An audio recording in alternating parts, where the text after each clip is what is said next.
welcome to Radio Sega and to Twitch, to our live Twitch channel. Welcome to the Sega Lounge, a podcast that's all about Sega in all of its forms, the music, the games, the community, and all things in between. I'm your host, KC. This is episode 250, and as per usual, I am not alone. I am joined by this lovely panel of guests. We have Skill Jim. Hello, Skill Jim. Yo, yo. Yo. He's skilled. He is, and his Jim. That's me. Yeah. And we have Lime Reversed. Hello. Welcome. No, that's me. That's to the other side. Never get it. Yeah, that's it. Okay. There we go. So yeah, yo. So for the first time ever, or not for the first time, but for the first time this season, we're all together here for one of our news roundups. So very nice to have you back, guys. Thank you for joining Thank you. me. Yeah. Nice to be here. And as you know, we are live on both Radio Sega, hello Radio Sega, and on our Twitch channel. So if you're watching live, say hello on the Radio Sega Discord, radiose.ga/Discord, or on the Twitch chat, and we'll say hello back. Maybe I shall do it right now. I shall go and I shall say hello. And you'll say hello and hello back to yourself. Yes, exactly. Exactly. Also, thank you to the raiders that came with Lime Reversed from your stream. How was your stream, Lime? Did you have fun? It was good. It was good. Doing some difficult challenges, so it's definitely been a lot of high heart rates. Okay. Yeah, that's nothing for you. You're a man who enjoys a good challenge. Yeah. Donkey Kong Tropical Freeze, right? That's this game that I've been meaning to try. I know it's not Sega, but I've been meaning to try that. They say it's a very good platformer. I kind of went out of my way not to mention it because I'm not sure what. I've been playing a game that's been challenging. I have been playing a game by a company. That's what I did. I didn't even. Yeah. It's okay. This is a hate-free zone. Hashtag cancel Lime Reversed. And we have another raid. These are the joys of doing live shows. Hello, Fritz, and hello to your raiders. Welcome to the Sega Lounge. You come at the right time. It's a lounge. Hello, welcome. You came at just the right time. Welcome in. We're doing our monthly news roundup, but this time it's not going to be monthly. It's going to be more like for the last 3 months, because this is the first one we're doing this season, and so we're gonna have a little brief discussion on some of these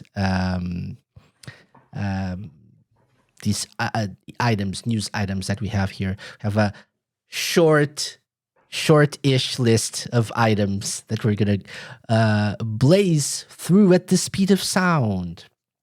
Rafsig says, here now that you mentioned it's a live show. Hi, welcome, Rafsig. Welcome. And also, welcome to Fritz. Hope you had a great stream and you're enjoying yourself. So, guys, let's get on with this, right? We are going to go through a list of news that I think are relevant, that happened or are happening these days. And I actually group them into two groups. First is news, like generic Sega news, and then games and DLC. Refsig mentions CR7 on Fatal Fury, most important Sega piece of news. That's true. Cristiano Ronaldo is in Fatal Fury for some reason, voiced by a Spanish or Latin person for some reason as well. Cool. And it's a thing, and it's Sega adjacent, I guess. So yeah, but let's go into the actual Sega news. So first up, we're gonna start with some good news, because we are all about the good news here. First up, we have good news for Sega in 2024. So they have been named Metacritic's Publisher of the Year 2024, which is great, right? So they and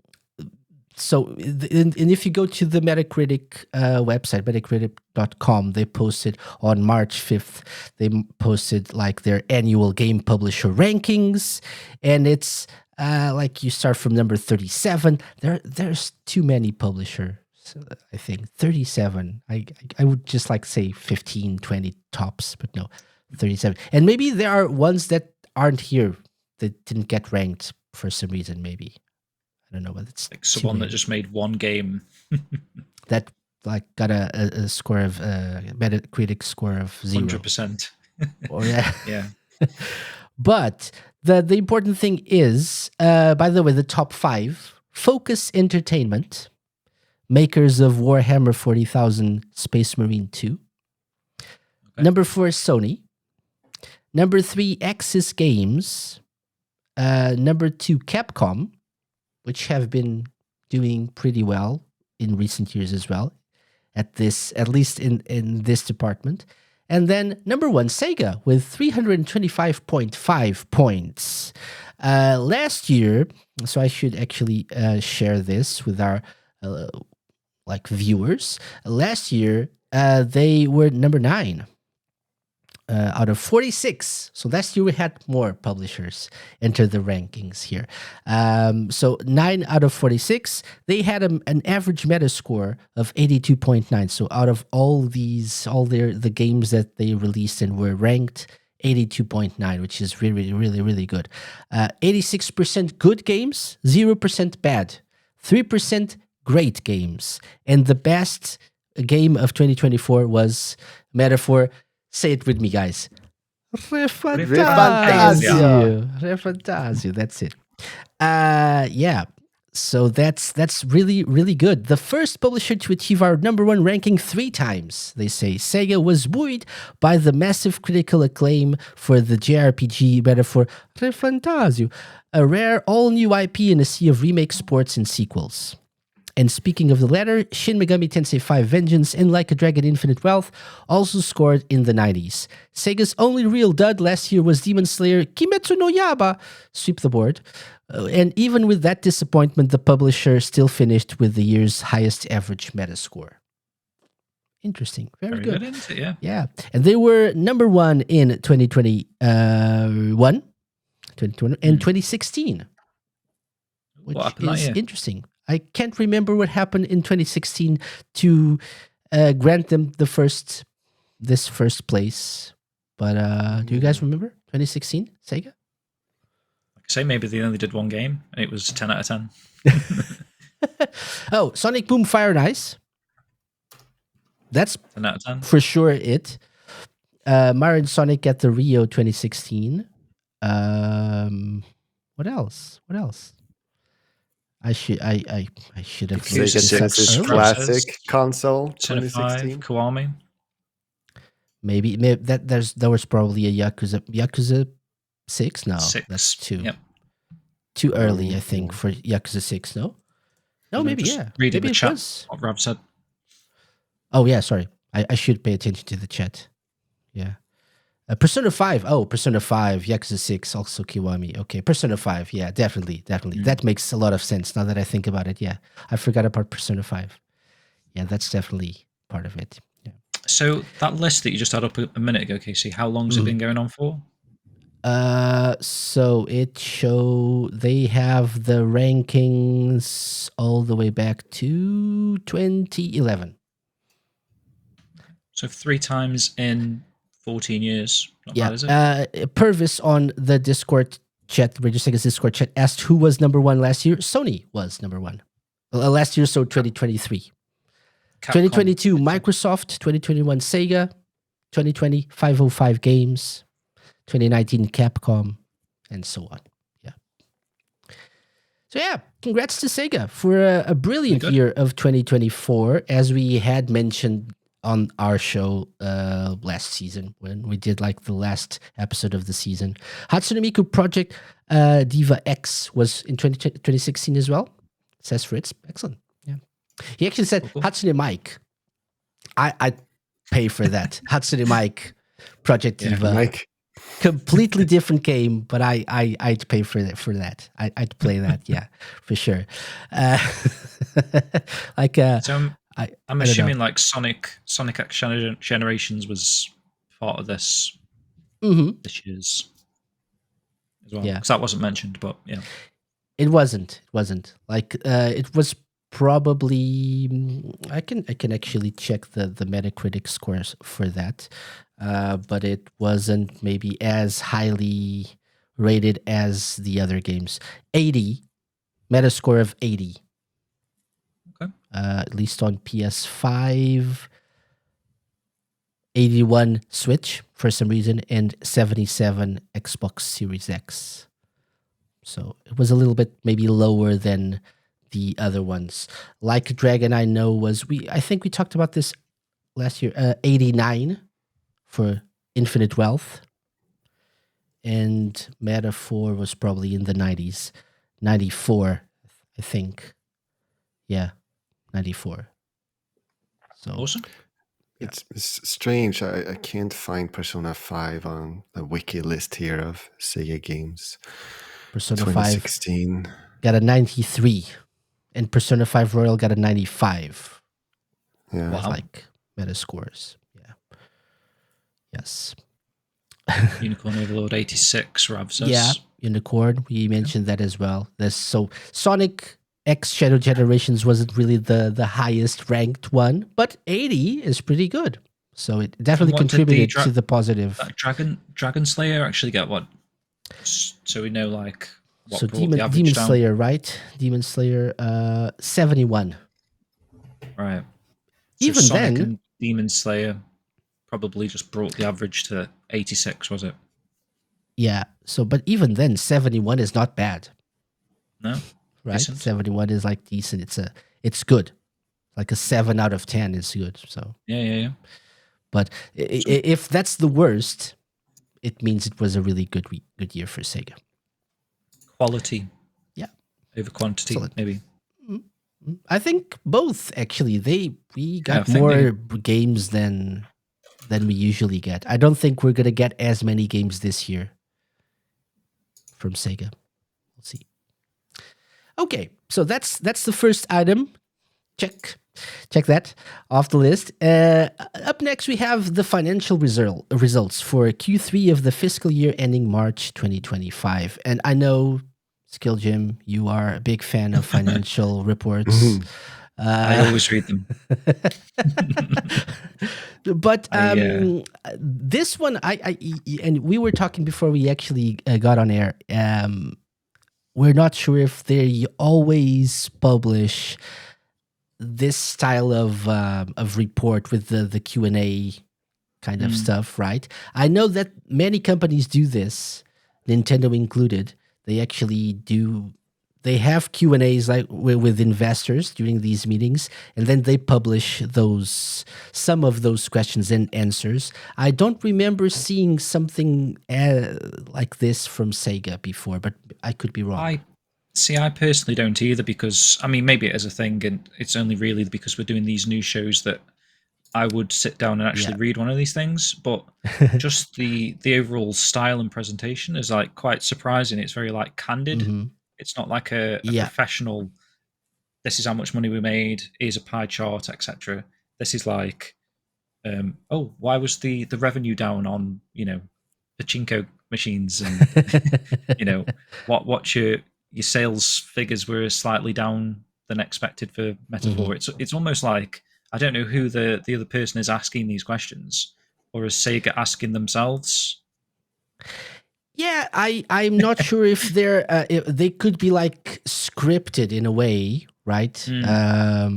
But these are investor meetings, so only investors are supposedly allowed and take part in these meetings. So there are people who have financial interests in Sega.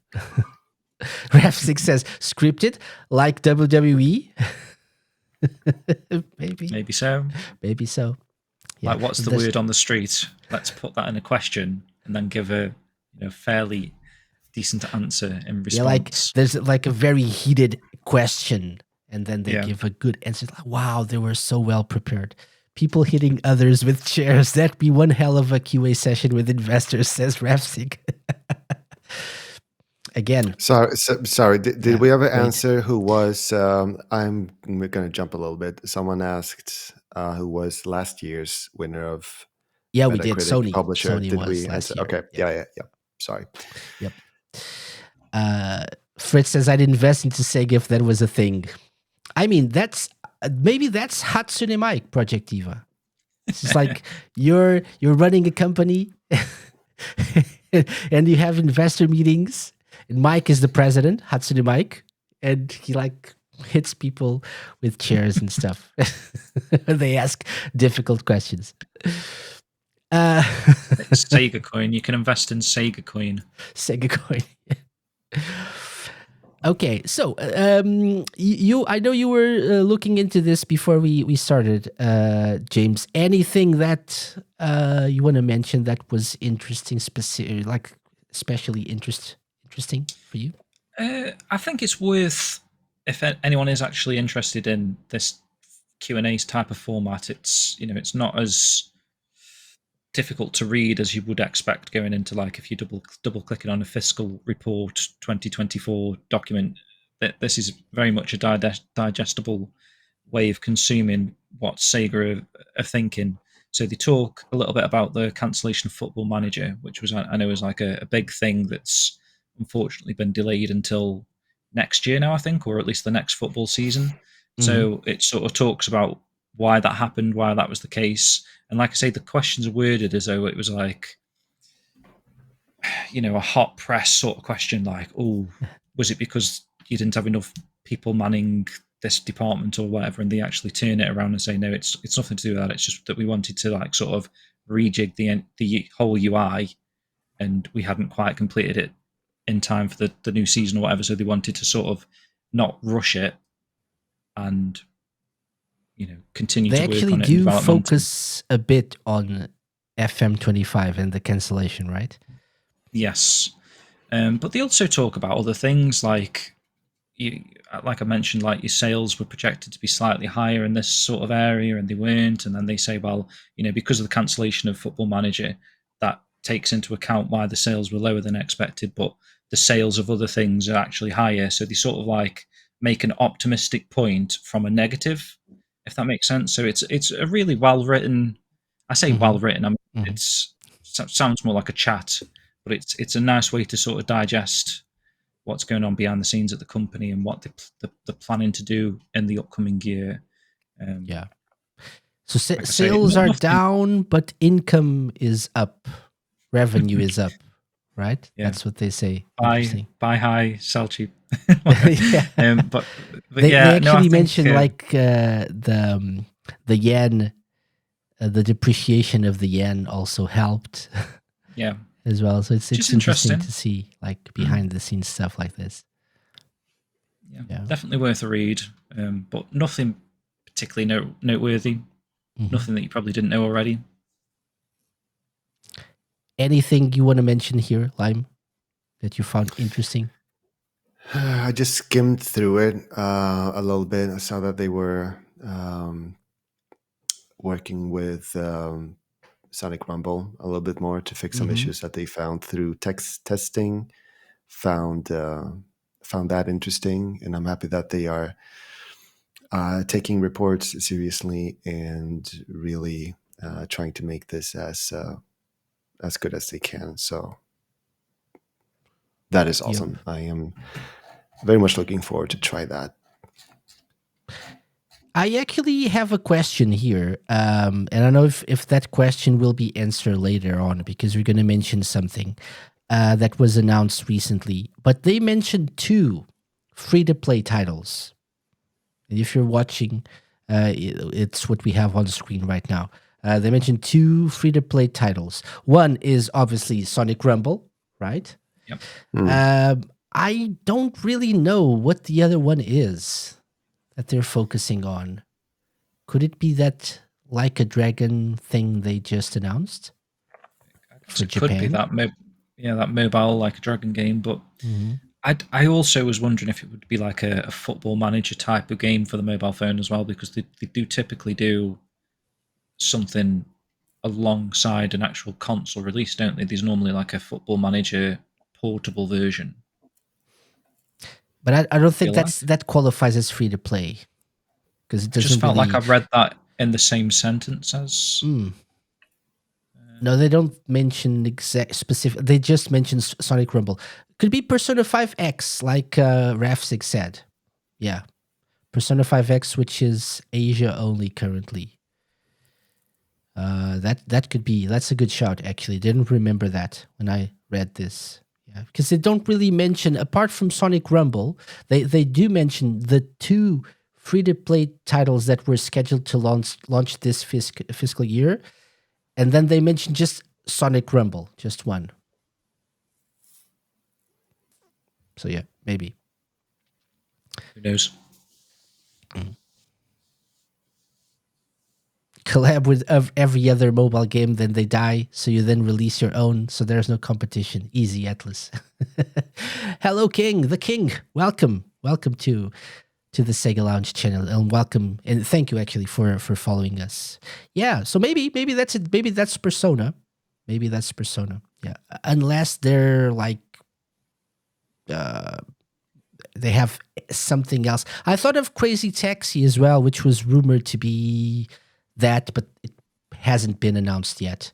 And so they said the titles that were scheduled to launch this fiscal year. So that's probably not something that we haven't heard of. So Persona 5X should be the other one, I'm guessing. Yeah. Just a quick mention, near the end, they talk about actually hiring more people, expanding their studios, and working on their biggest IPs like Atlas IPs, Sonic, Like a Dragon, and they are short-staffed, and so they are considering reinforcing personnel through additional hiring and M&A. Does anyone know what M&A is? No idea. Marketing and advertisements? No, I didn't know either, but now I know. You know what it is? I know because I looked it up. It's mergers and acquisitions, which makes sense. Okay. But I didn't know that. Yeah. So is this the document that sort of spurred that other recent headline that they're sort of doubling down on Sonic, Like a Dragon? Yeah. Yeah, I think so. So they are really focusing on their biggest IPs, which makes sense, right? And some of them are big overseas, like they say. So that's good. That's good news, and especially since they're not really letting people go and considering hiring people instead. That's great news. Yeah, it's like not really the trend right now, unfortunately. Okay, excellent. So, any other comments on this? Not from me. No. Yeah. A lot of Football Manager focus. Like there are a lot of questions about that specifically. Like we said, I think last year when we did like the tier list thing, Football Manager is really big for Sega. Makes a lot of money. So the fact that we didn't get our usual Football Manager release this year, that like made a big dent on their sales income. Forecasted. Yeah. So I think it's important for them to address that and ensure people that they're like focusing on having a good quality release for like FM 2026. Yeah. Makes sense. Okay.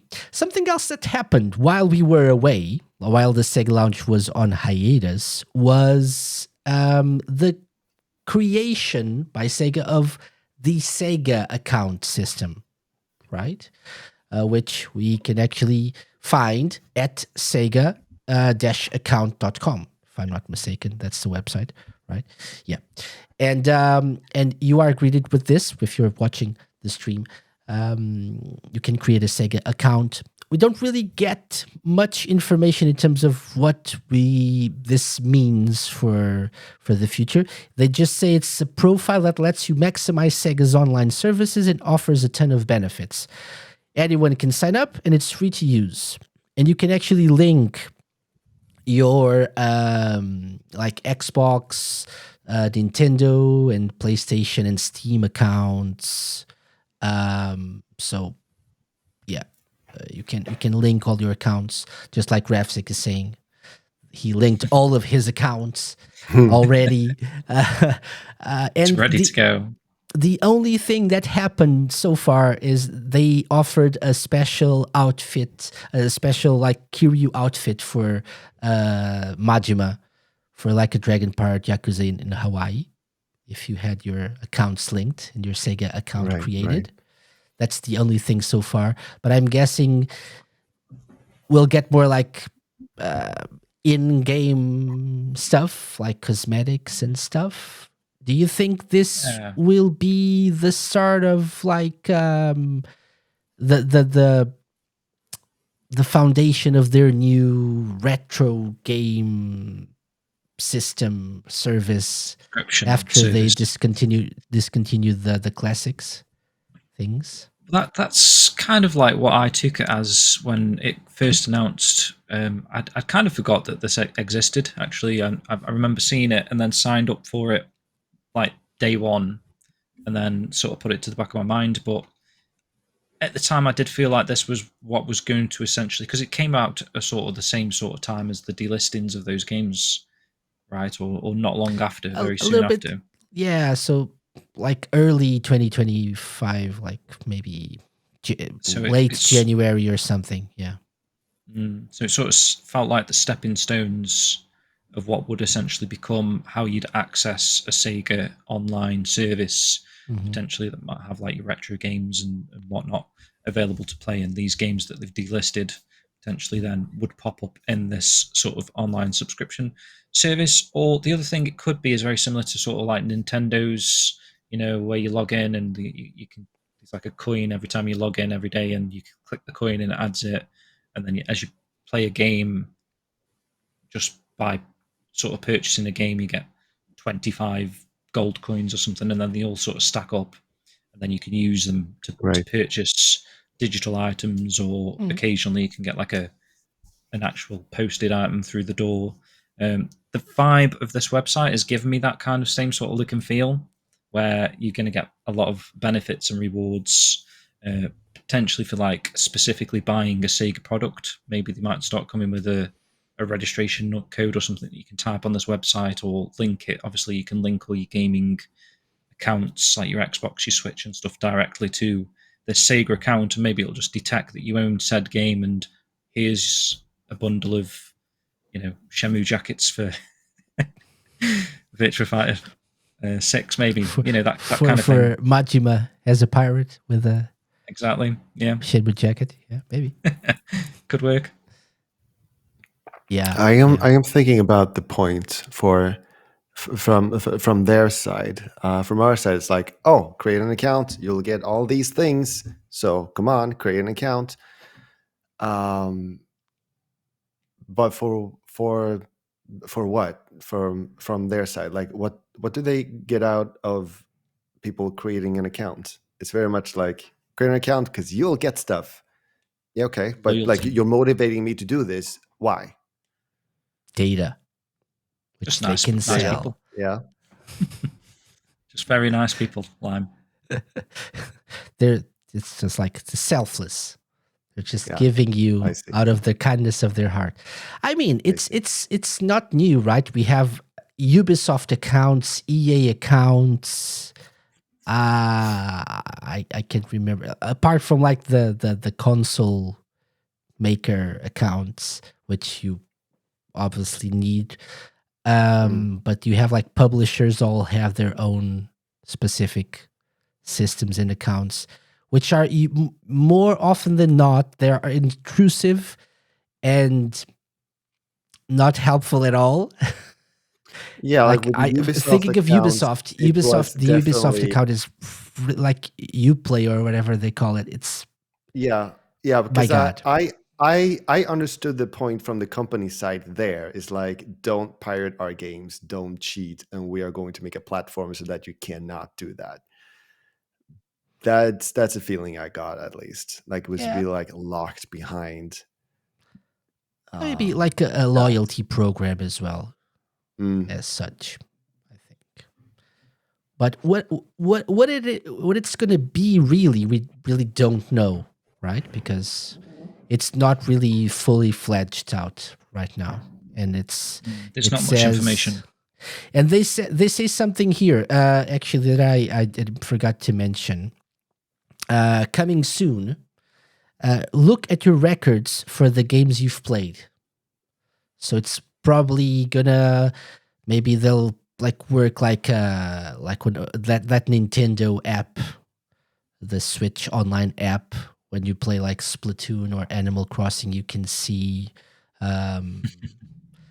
like the time you spent playing the game, how many matches you won or lost or whatever. Maybe that'll be information that you'll have accessible. And maybe if you have a game on PS5 and then another different game on Xbox, this will aggregate all that information and offer you like a Sega hub of sorts. Oh, okay. Here, by creating a SEGA account, you'll receive the latest news about SEGA Atlas games, events, and promotion. That's definitely something that helps. Like, you get your information out to your customers about your events and your games, and all of the other stuff. So you're saying it's a glorified newsletter?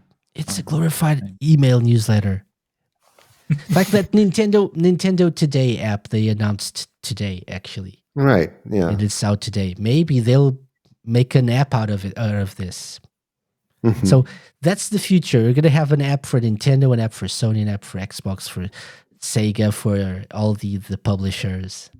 And they'll have access to all of our data.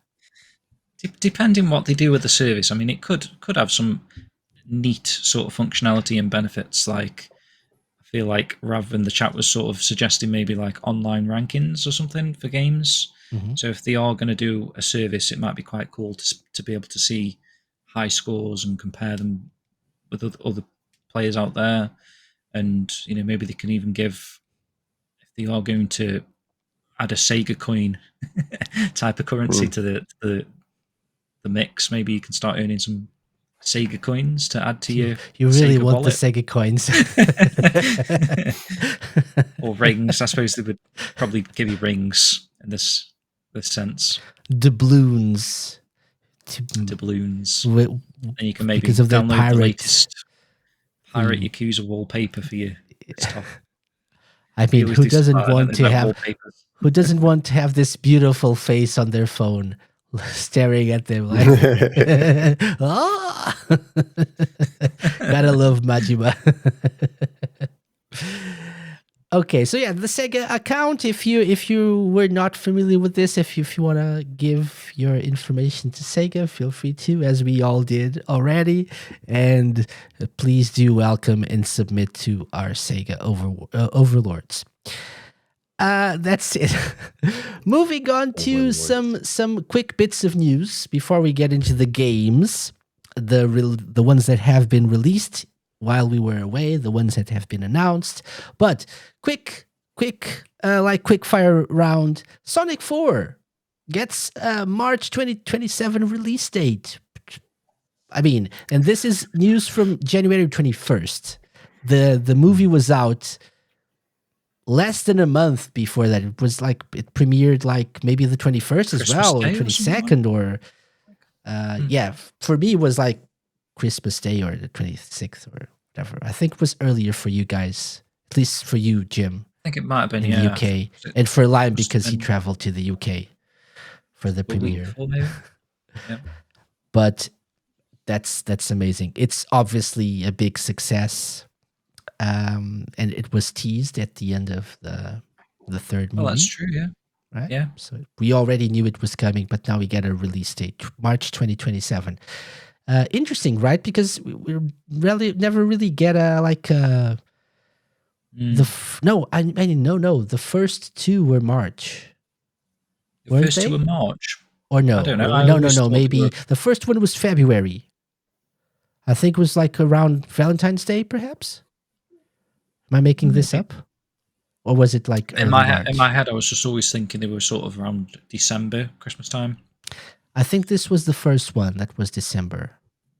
Lime's like thinking and like trying to access like memories within his brain. Yeah, indeed. Because I definitely remember going there, and I remember it being a special day somehow. Wasn't it like Valentine's Day 2020? I think so. I have a feeling it was. I don't know. Like Google here tells me February 12th, but that's South Korea. So I'm not sure if South Korea, I can trust that. But like February, March, United I think for States, both games, for both movies. United States, February 14th here, I get. Okay, yeah. So yeah, I think the second one was February, March as well, I believe. So this was the outlier. The third movie was different. We had a December release, so we're back to March, like first quarter of the year. And I wonder if they've got like sort of stats to say which month is the better month. So maybe they sampled December, but then again, like the third movie's done the best, hasn't it, of all three, from what I heard. So as of January 21st, when this news came out in Variety, by the way, there's an actual precise release date for the fourth movie, March 19th, 2027. And it's currently the only title on that date. So there's no competition. Yet. Sonic 3 is officially the property's highest grossing entry with $218 million domestically and $422 million globally to date. The first one, $148 million in the US, $319 million $148 million in the US, $319 million in all around the world. Sonic 2, $190 million in the US and 405 globally. So yeah, this is definitely the biggest one of the trilogy. Yeah. Nice to see. Yep. It was amazing. So yeah. So look forward to that in a couple of years. Also, hello to Kai-san. Welcome to our stream. Hope you're doing well. 2 years to the next movie. My gosh. Yes. It goes Casey, by I can't wait that long. Yes, you can. It's gonna be it's gonna go by so fast. My gosh. We're gonna have Sonic Boom Rise of Lyric remastered coming between now and then. And did I hear that they were going to be doing like a not a silver series, but like a shadow series maybe as well? Probably. That could sort of tide us over. That would be awesome. I would love that. Thing. I'm guessing they're gonna like squeeze that as much as they can. And the quality is good, right? So even if I think Knuckles really didn't resonate with people as much as the movies, the Knuckles series, but it was funny and decent enough. It was quality product. It just wasn't about Knuckles. It was about bowling. Yeah. Okay. Next bit of news. As we have very short time to cover all of this. There's now a Sonic canon timeline on the Japanese website. So we're not going to go into this too much, but like... We're not going to go through all of it? No, because first of all, because I can't read Japanese. Oh, I have it translated here right in front of me. Like you can if you go to the top, Casey, right, you can actually convert it. Oh my God. See, as I was saying, I can't read, period. It's the first time I'm seeing this. Okay. Oh, there we go. So we got to read it all now. So we have to. So it actually starts prehistory, tens of thousands of years ago, tens of thousands to thousands of years, thousands of years ago, 2,000 years ago, 50 years ago, 10 years ago. Classic Sonic era, modern Sonic era. 200 years later. I'd like to think that like ever since Sonic 1, this has been the plan. They knew this was going to happen eventually. Yeah. Okay, so what? It's like okay, a Star Wars thing, the lore of Sonic 1. Okay, yeah, we start at some point Dark Gaia, which grew over millions of years. Yeah. Yeah. Sonic defeats That's how we Dr. start Eggman, the but story. like before that, we know that Dark Gaia and Light Gaia were a thing. So we're gonna start very small with like a little blue hedgehog attacking a scientist, but in reality, it's all gonna be about like saving the whole world. And it was always about Dark and Light Gaia. Yes. Nobody knew. Hedgehog Star Wars. Yeah, exactly. I'm surprised it didn't start with Sonic 4, and then we've gone backwards, and then Do Sonic we have 1. Sonic 4? We have Sonic Mania. Where's Sonic 4? Actually? Oh, there we go. Sonic 4 is listed, in the modern era. Yeah. Even Sonic Shuffle's listed, which is amazing. Sonic era. So Sonic Shuffle's canon. Sonic Shuffle, yeah. There you go. The Crisis of Marginal World. The Crisis. A different world of light and dreams. This is good stuff. This is like Sonic this ties everything together. All the games together. Everything is sorry. Everything is canon. The appropriate reaction. Yeah. What I'd love is someone that doesn't know Sonic, and obviously they've just seen the Sonic films, and then they stumble across this, and I'm gonna have to catch up on my Sonic canon story lore, and they're going through this. Yeah. So, my gosh, Casey, are you gonna quiz us on this? That's a very good idea. That's a very good idea. Yeah. Fritz says it's just highlights at the moment. There is more to be added at a later date. So buckle up, people. That's true. It's gonna get interesting.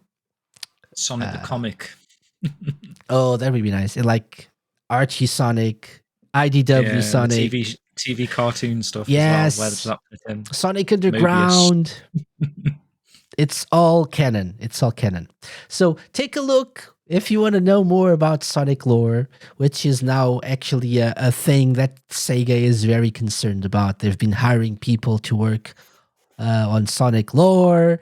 That's actually an official position, so they're definitely concerned about that. So take a look. Well, I'm going to leave links for all of this in the description of the video, the YouTube video, or the podcast notes.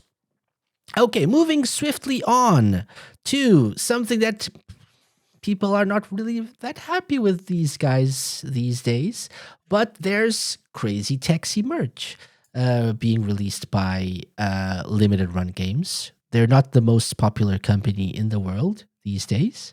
The quality of their releases has been questioned many a times, but it is what it is. And Sega have been releasing, or Limited Run Games actually have been releasing in pre-orders and starting pre-orders for these like trading card bundles themed around the Dreamcast. So the latest one is Crazy Taxi. We've had Sonic Adventure, Shenmue. What am I missing? Phantasy Star Online. Yeah. Okay. And so it's the trading cards. You have the coin. You have like the trading card storage box. You have posters, pin sets, and there's more that for some reason there is no hub page for all of this. There's like a hanging arrow that you can hang in your car. Yeah. That's so stupid, but I actually like that. But it's really dumb. Like made probably like cheap plastic. But it's so silly, but I love this. I feel like it's always going to be hanging down, but of course. Maybe you can get it to rotate somehow. I don't know. Tighten it and maybe like somehow. Yeah. Like some sort of a gyro. That would be cool if it was on a gyro. So it was like a compass. Yes. That's a better idea for you.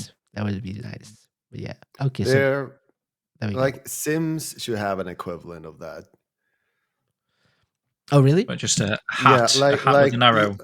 Yeah, you know the like green diamond that Uh-huh. Sims, Uh-huh. the characters in The Sims have. That would definitely work with this as well. Yeah. Like Yeah, because when we play yeah. Crazy Taxi, there's always the arrow showing you where you need to go. So I don't know how. Oh, showing you where you need to go. Okay, yeah. That's No, the no, idea yeah. here, right? So Yeah. that's I when I thought, saw okay, this, I see, thought, how is this new? How is this the first time that anyone is thinking of this? This is a Thinking of that. genius idea, but it's really silly, and it's yeah. like $20 for that. Okay, so It let me would be tell you cool if what I they. thought here. Like it said like view mirror dangler. So like what got into my head was like, oh, you hang it like on the mirror, like on the top. And so when you stand in front of the mirror and you look at it, it will hang above you as, you know, one of those, you know, things that mark you as a Yeah, you character. actually have to like stick it, like tie it to the rear view mirror. So that's why James was saying like it will always probably point down or like Yeah. Just always flop dangle. around Yeah. Yeah, but it's I mean, gonna always it might be. have been more useful if it was like a scented thing. Maybe, I don't know, like an air freshener, because that's where you It's typically just a put an air silly freshener. thing. It's just a silly thing. Or I would have now that you mention it, it would be cool if they sort of did a collab with Google Maps or something. So it is actually like a crazy taxi cab thing on your sat nav. It goes hey hey hey, and you turn on the car and hey, let's go make some crazy money. Here we go. Yeah, And yeah, like an Uber Eats, but Uber maybe Eats not. type of app. Yeah, there are so many cool ideas that they could like think of and make work with like through partnerships with Crazy Taxi. Maybe they'll do some of them when the new game is coming out, but yeah, definitely. But for merch, you have limited run games if you're into that sort of thing. Yeah, we're going to talk about more. We're going to talk more about them in like the next section of our show. But finally, in terms of generic Sega adjacent news, we want to give a big shout out to Sega Bits, who celebrated their 15th anniversary in February. So Sega Bits are 15 years old now. Hey. Congrats to Sega Bits, to our friends over at Sega Bits. The biggest of which is Korimaru, good friend of the show. But to the entire team of Sega Bits, good job. Keep up the good work. Always a good source of news, and a big team covering Sega stuff for the past 15 years, which is amazing. Good job. Keep it up. Here's to 15 more years of Sega Bits. And that closes our first section, the first section of our show, or maybe the whole show. Bye-bye. See you next week. No. That's all for... Lime's like, what? Already? I don't want to leave. I just got here. Oh, the show isn't actually over, but you're making me think it's over. Yes, just I'm for gonna you. leave. Bye, Lime. To be continued. It's just me and James now. You're gonna be covering part 2. Hashtag cancel Lime. Oh my gosh. Okay, so the second section of our news roundup is games and DLC. So ever since we did our last show of the season back in December, things moved on, time moved on, and we have games already available that we talked about as like upcoming releases. The first of which is Virtua 5 Revo. It's out now. I don't know if you guys have been playing the game. I've tried it. No. Okay. Oh, I want to know. And I want to know your reaction to that, Lime. I got through the tutorial, so like I like I got like a sense of the moves, but I've not gotten good at it at all. But like I gotten the sense of like how the game is, and it's deep with the gameplay. I feel there is Is it definitely first time you're things playing that. Virtua Fighter 5, Lime? Sorry? First time you played Virtua Fighter 5? That I can remember, yeah. I think I played it like 2 or 3 times at a friend's house when, like, during the Dreamcast era, but more than that, no. Oh, right. So like Virtua Fighter 3, that would probably have been then? I don't remember. Okay. So you played on the Dreamcast? That's what you Yeah. said? Yeah. Yes. Virtua Fighter 3 TB. Yeah, definitely. Yeah, which you can now play as well. Again, You gotta if play you this, have, Ravsig. I know. I've been thinking about contacting you, Ravsig, about it, but then I just don't, and I don't know why. But yeah, we should definitely do it's like a bit overwhelming. Ravsig I should teach feel. me. I feel like it's a bit overwhelming for someone who like wants to start fresh and like. I picked the Avatar character as well, and I feel like that was probably a bad choice for a first character, because like that it's like this monk-like character, I think, that has like different stances that you can do, and depending on what stance that you have, they're going to do different moves. And so I feel like, yeah, I just picked that character because they looked cool, but then I figured out, okay, this is probably an advanced character, and I do not know what I'm doing. Yeah, that like Ref6 is saying, that's pretty much every character. But yeah, I don't know what is the avatar. Who is the avatar? Who looks like Aang in it's like, the last Airbender? It's like Lei Fei? Is that it? Maybe that's Lei Fei. I don't remember the name, but like, yeah, if probably. If you know Aang from the last Airbender, like you know exactly what character I'm talking about. It's probably Lei Fei, I think. Yeah, Rev will probably. Yeah, Lei Fei does have lots of senses. Yes.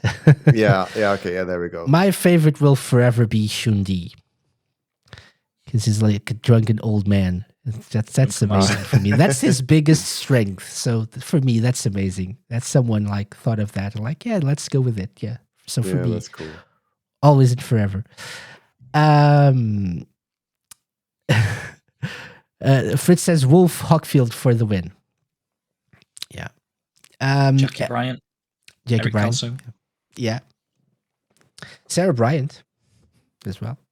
Oh, Shenmue I can connection. I can just Google Lei Fei and yeah, it's probably Lei Fei. That it is. Yeah. I don't know. I reckon so. I was thinking that when you said it, Lime. The Shaolin monk guy. Yeah, it's like a Shaolin monk. Yeah, there we go. The monk guy. Yeah. How do I spell that? Where did they also announced somewhere. this a championship to win $100,000 with tournaments all around the Confirmed. world. It is Lei Fei. 100,000 It was Lei SEGA Fei. coins. SEGA that coins. was my starter. So the Virtua Fighter Open Championship is a way to win SEGA coins. You just have to you need to have a SEGA account, obviously, to take part in this. You have like that's the first step into getting all of your data. If you wanna get into these championships and win 100,000 SEGA coins, and you have to play as Lei Fei. Obviously, that's Tall Krillin, says Rafsig. For the Dragon Ball fans out there, Tall Krillin. That's accurate. Yeah, that's accurate. Does he have like the dots? No. Does he? Actually, no, he doesn't. I'm just looking at a picture now. No, he doesn't. Have you entered the tournament then, Lime? This 100,000. Of course I have. Of course I have. I have the Ravsig at my disposal. I'm gonna go professional. Of course. I'm gonna go professional. I can't see the dots, Rav. Casey, did I just hear you making fun of me? No. I would never do that.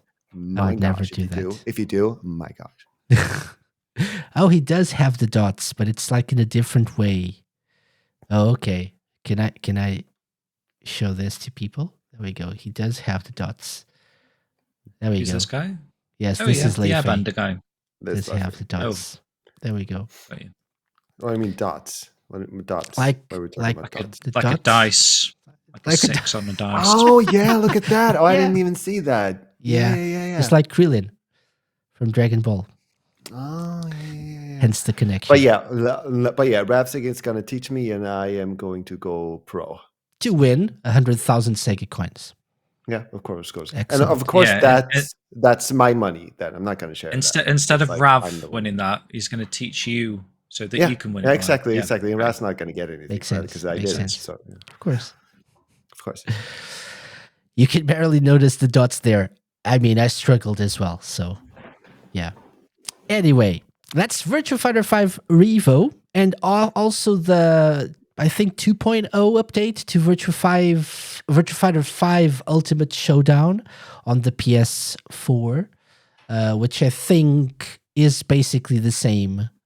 Probably RadioSEGA will probably correct me here, but I do believe it's like the same idea here to make the two games basically the same.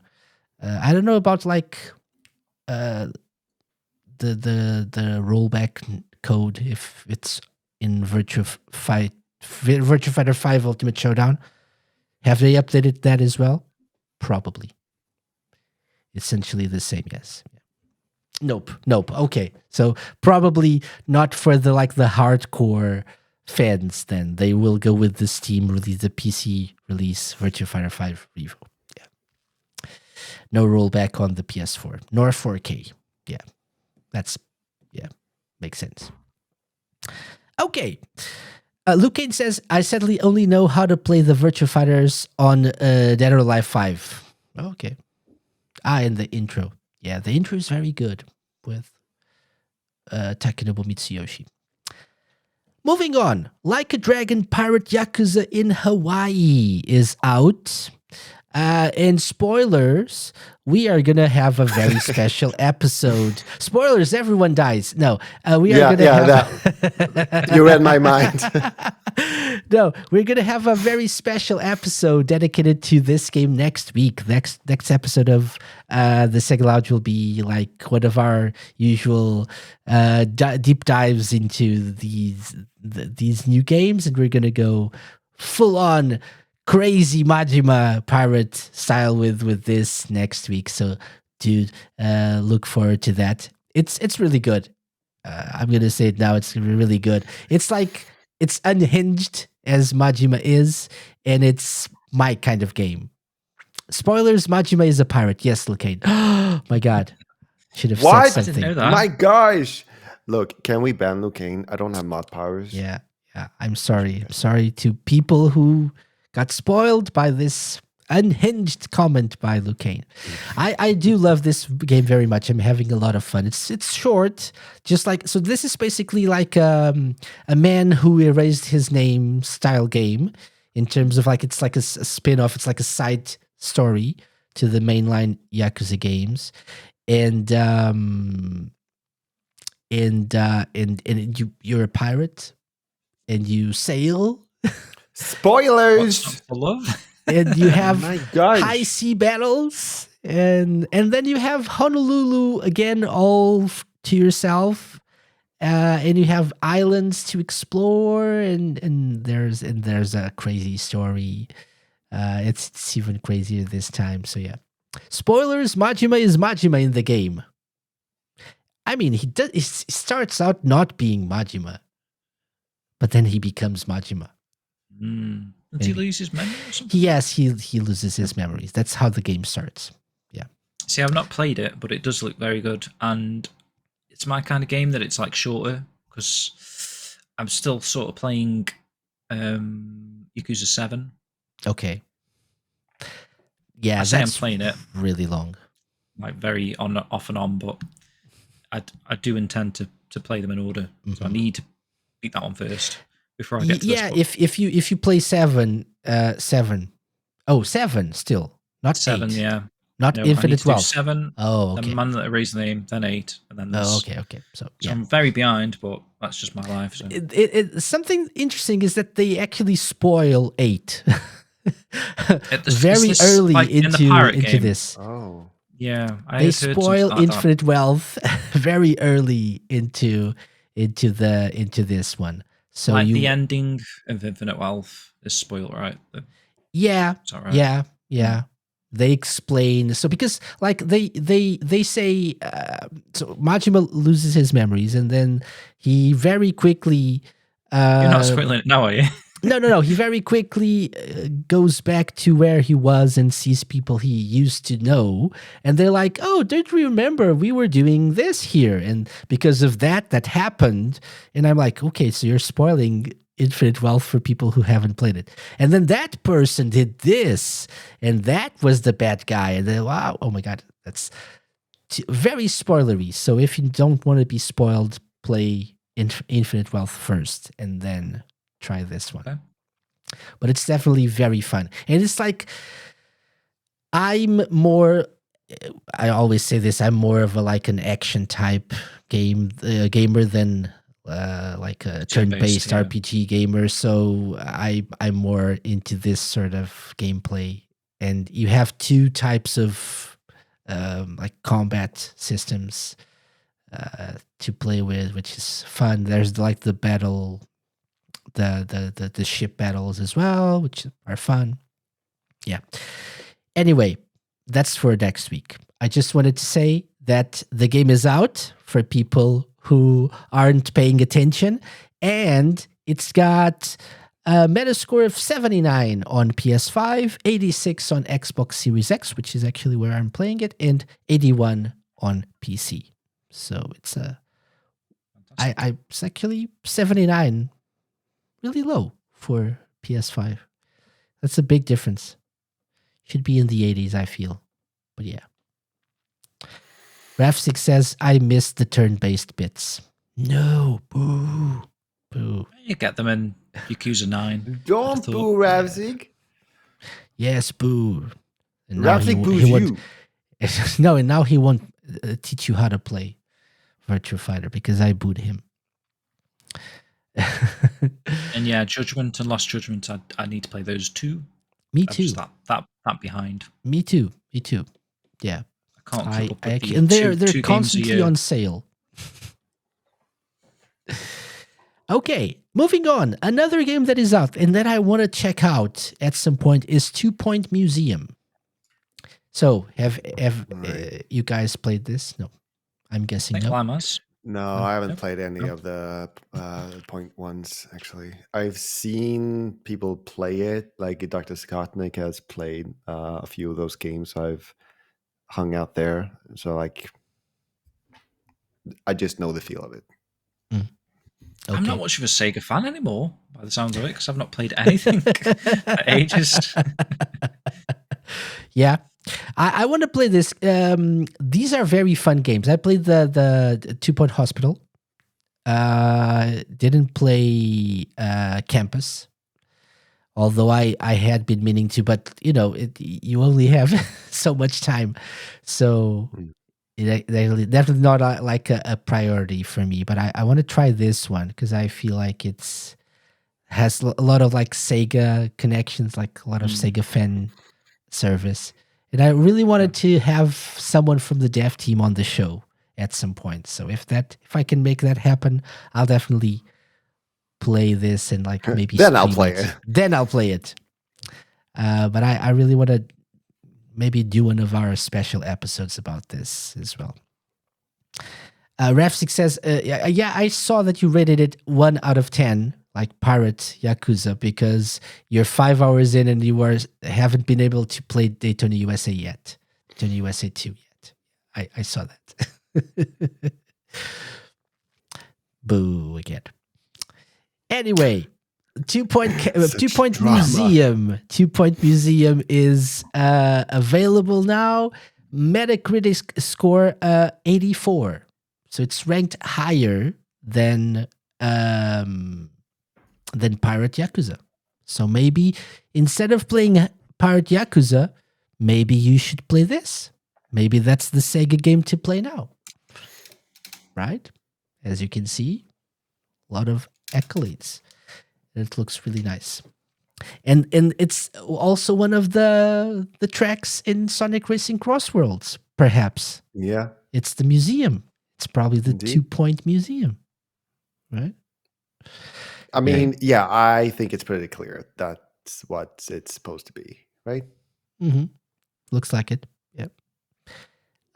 So if you're familiar with like expressing these it management as if it's types, as if you're uncertain about it. Like, is there a question about it? I don't know if they don't call it 2-point museum, they can just it's like a random generic museum. So I don't know if they want to call it that or not. I did listen to your show. Was it last week's show about Crossworlds? And I agree. Like, why would they not? Because they own these properties. Why would they not call the tracks? Like, actually make the point that this is a 2-point track. Same with the Kraken thing. If it's supposed to be based on Pirate Yakuza, why would they not say Pirate Yakuza Kraken World?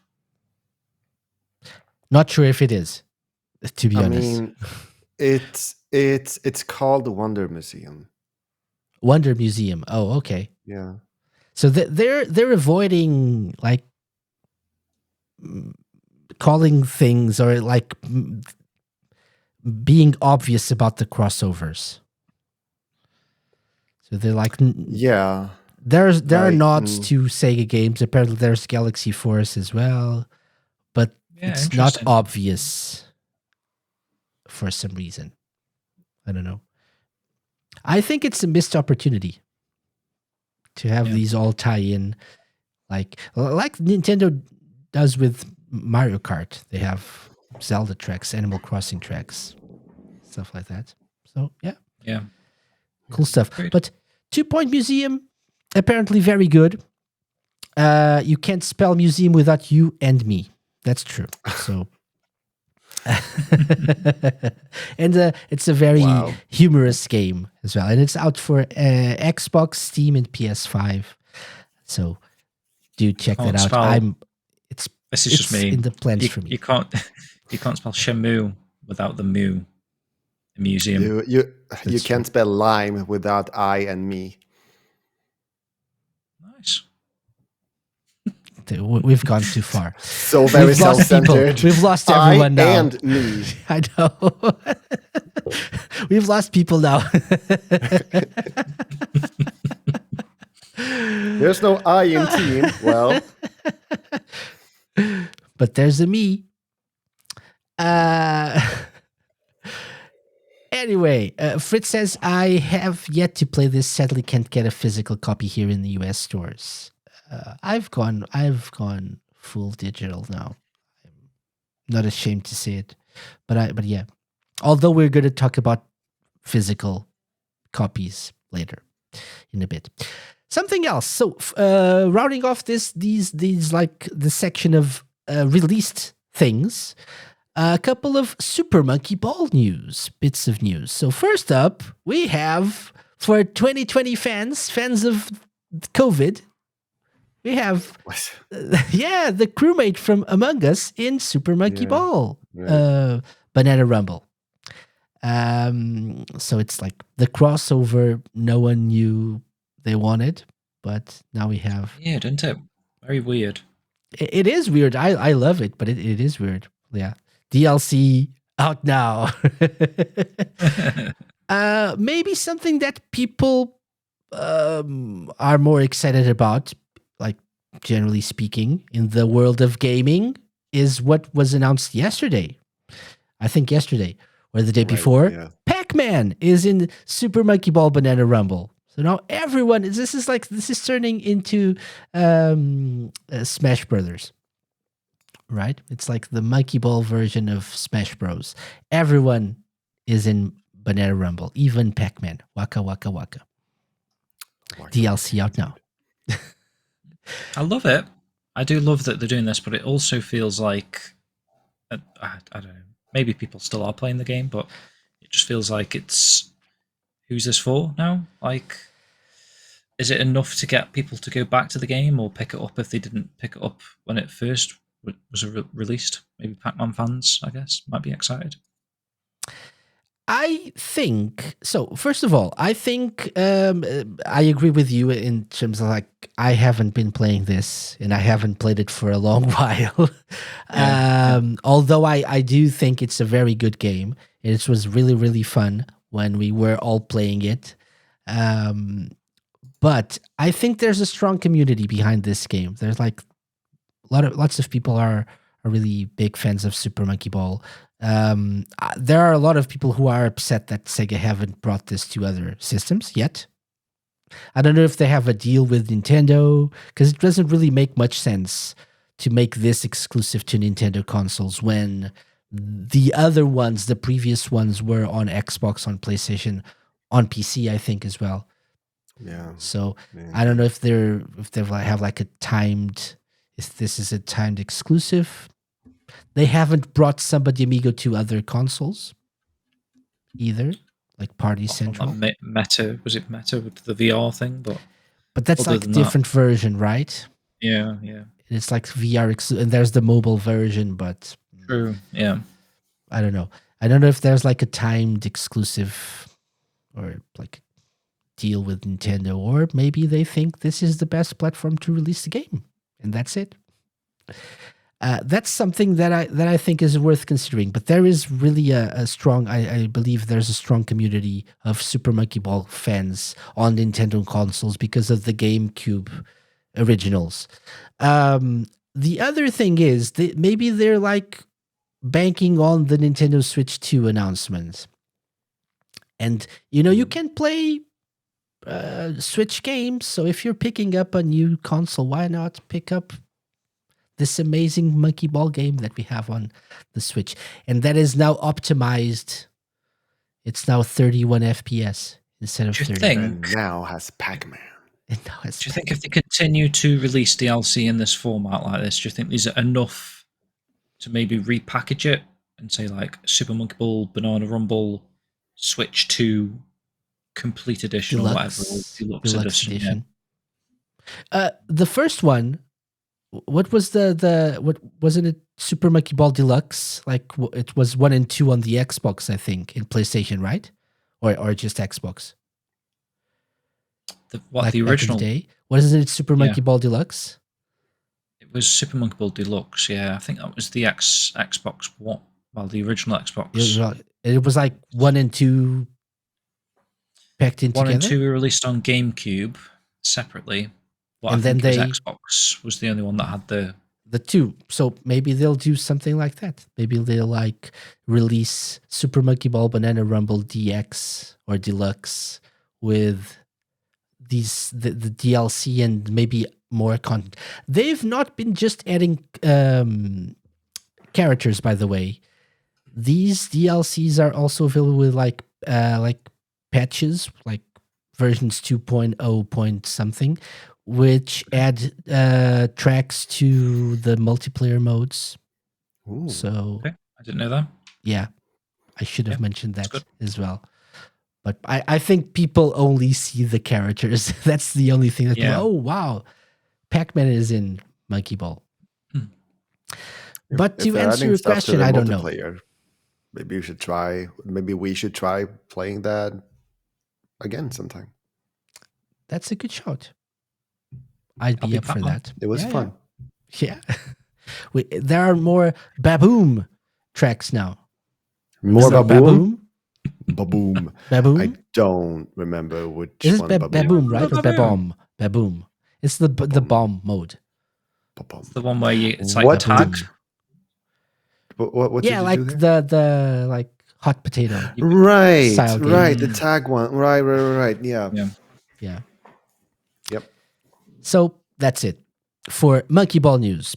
So coming up next, things that are either haven't been released yet, have been announced but haven't been released, or Sega adjacent. So first of all, upcoming releases. Dave the Diver. Have you guys played Dave the Diver? I have not. I haven't. It's on my wish Have you list, my played it? Steam wish list forever. It's been there forever. But Ichiban is coming to Dave the Diver. Ichiban's holiday DLC is coming out April 10th, 2025, but it's only available for purchase for 6 months. Dun dun. Ichiban number 1. So you will be able to buy this as paid DLC, right, for the game. It's like an indie darling, Dave the Diver. As I said before, I have it on my wish list, and I have been thinking of buying it forever. It's again on sale very often, but we only have some time. We only got 6 months.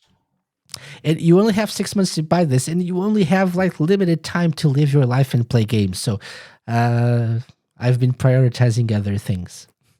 But if you're interested in this, you can also have, if you go over to the SEGA Bits news post that we're showing on the video version, you can actually check out this video of the devs doing a deep dive into like this DLC. So I can actually show it a little bit, and they show stuff. There we go. They talk about collaborating with Sega and RGG Studio, and that's it. There we go. Yay! They're really happy about this. But yeah, you have Ichiban in the game. There he is. There we go. In all its glory. There you go. So this is Dave the Diver with Ichiban. Like this little like Streets of Rage style character select. Yeah. Screen. Yeah. So you can give it a look, and you have like Streets of Rage style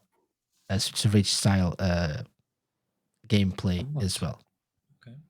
Even the fonts are Streets of Rage. You have karaoke. So what's not to like? What's not to like? It's fun. Yeah. I see live like, maybe I should. Yeah, I was like, what kind of game is this? So I'm not the best person to. It was a diving game. Yeah, I like. There it looked like kind of a Street of Rage thing, but then it looked like a completely different game, like with what they showed later. And so then I was like, none of this is what I thought. Mini games, I think. Mini games. Okay. I think the core gameplay is you're a diver and you're like trying to catch fish or something, and then you also run a sushi restaurant. A diver restaurant. who's also a fisherman. Okay, yeah. Probably. And then you have to run a sushi restaurant at night or something like that. So I think those are the two core mechanics. Okay. Diving and fishing, and then running a restaurant, a sushi restaurant. Yeah, okay. And then there are mini games, I believe. In that now Ichiban is in the game. So go grab it from April 10th, 2025, or miss out completely because you only have 6 months. Unless they release Dave the Diver DX for the Switch 2 with Ichiban DLC.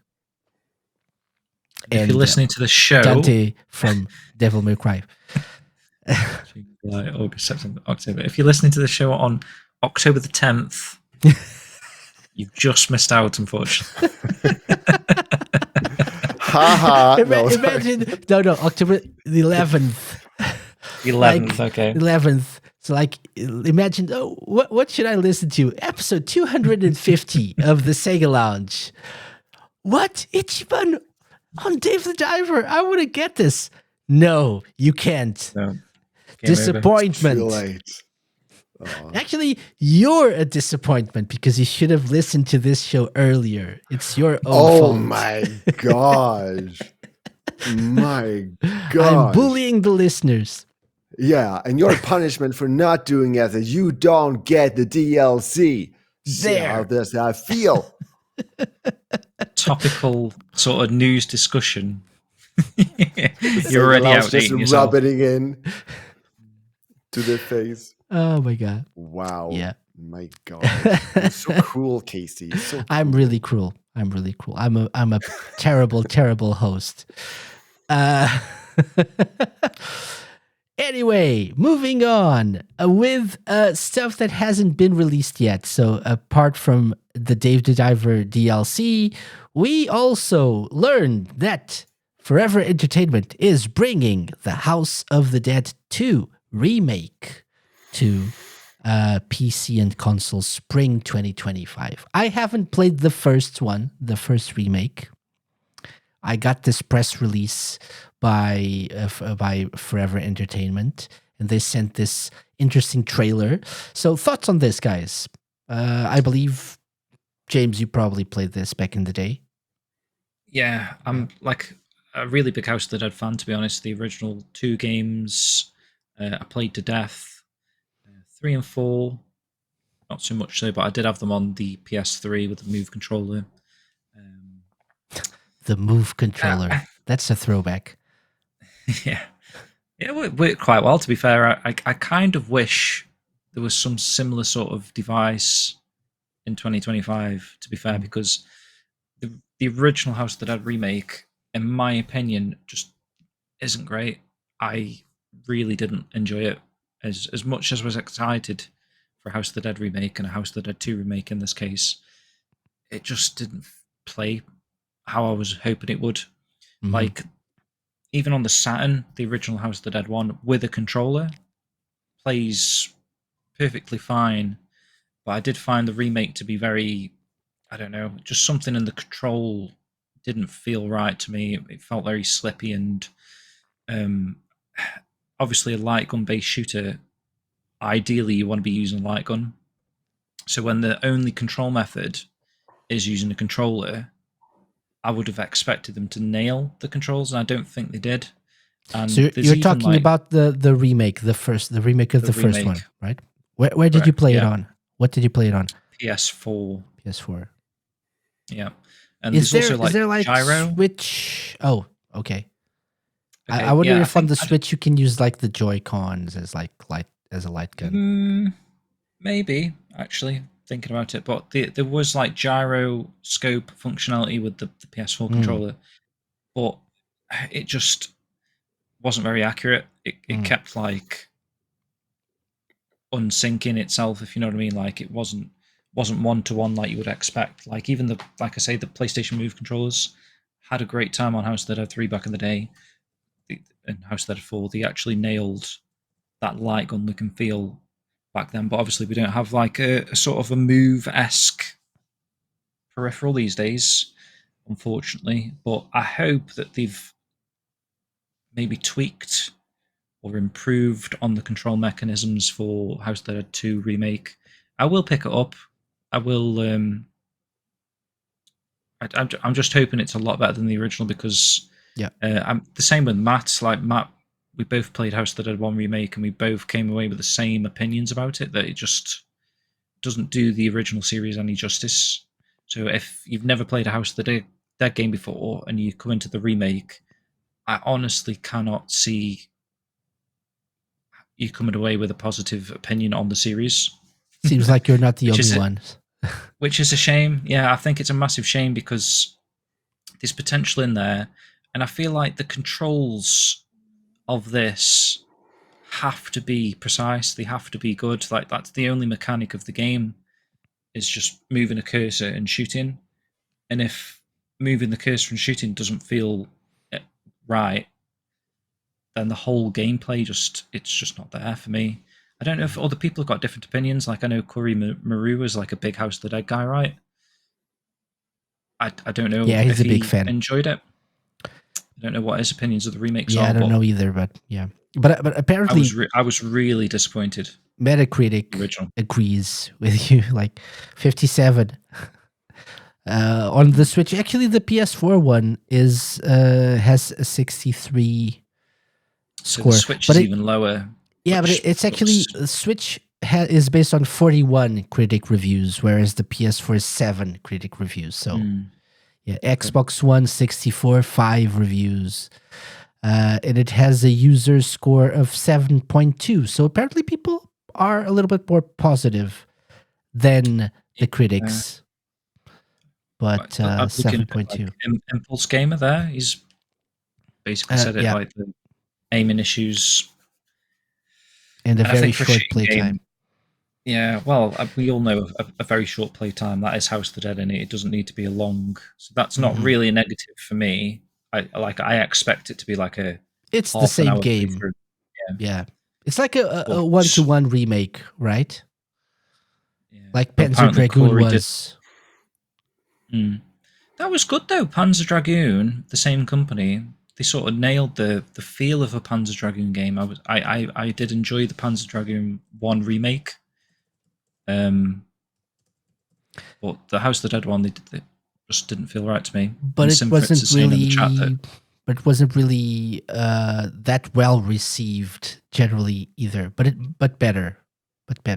So a 63 better score on the Switch. But I think it was maybe probably deserved a little bit more. I would say it's still the better option to just pick up a SEGA Saturn and play Panzer Dragoon 1 over the remake. I think the remake is how easy it is to play. You can boot up your PlayStation 5 right now and play it or whatever. That's the only benefit to playing that version. Yeah. I would still always recommend the originals. Same with the House of the Dead games. I would always recommend, if you can't get access to them in an arcade, playing it on the Sega Saturn or the Dreamcast for number 2. Which is kind of weird, right? How it sort of defeats the purpose of a remake, but right? Yeah. So if it's not better, why bother? But I've got mixed feelings about Forever Entertainment. They have some interesting games. The ones that they worked on with Sega or for Sega, I feel like maybe they could do it with a bit more polish, and I don't know what goes behind the scenes with these games. But they have this. They have supposedly Panzer Dragoon 2 remake. Panzer Dragoon 2 remake is also coming soon. I don't know. Have you played this, Lime? The first one? I have played the beginning of Typing of the Dead. Okay. So make of that what you will. Fritz says that Corey did not enjoy the demo for the remake of 2, which was also available. I wasn't going to mention this because it was available as part of like Steam Next Fest or whatever. There was a demo. I don't think it's available yet right now anymore. But it was available for Steam, for the Steam version. Corey didn't like it, so okay. And he's a big fan of House of the Dead. It's like probably the biggest fan of the series that I know. I mean, the lick of paint that they've done to it is nice. I'm not 100% sold on the art style as such, but obviously it's got that kind of Unreal 4 engine look to it, or whatever they're using to make this. It's got like better graphics in a sense, even though it's, nostalgia wants to say that House of the Dead 2 on the Dreamcast still looks better in my opinion. It's just it's got that upgraded look and feel, but like you mentioned about the polish, it just isn't there. It wasn't on the remake 1, so hopefully they've learned from the mistakes. I'm not sure. Especially the controls. That's what they really need to work on. Yeah, right, to make better. That's the biggest thing, right? If it doesn't control well, it's really not worth your time. Okay, moving on to something I'm very excited about. And out of all of the games coming out this year, I think Pirate Yakuza included, this is the one that I'm most excited about, which is, we knew it was coming. We didn't know when. Shinobi Art of Vengeance. From the creators of Streets of Rage 4. Yes. It looks absolutely amazing. I'm so curious to see how this feels like playing. Mm-hmm. I Ever really think since this can be the awesome. announcement in 2023 of like those 5 new games, and we had like a very brief look at this. This was the one that I was most excited about. What do you think, Climb? Trailer as well. Mm-hmm. And it had like throwbacks to Shinobi 3 and the other Shinobi classic games. So definitely. Do you guys think this will be like a Metroidvania or just like a side-scrolling action game? Level-based platformer. Mm-hmm. It looks to me like more of a stage-based, if I had to call it now, just because of how we're seeing quite a few differences in the gameplay, how there was those sort of almost like Battletoads-esque, where they're on the sort of the racing stage where he's jumping over the fences. I'm talking about Battletoads. I've just seen that like he's on the sort of the white horse type of. Yeah, in Shinobi 3 as well. There's that, and the like on the water, like the like surfing on a board. Surfing, yeah. I don't know if this. I could see this being that.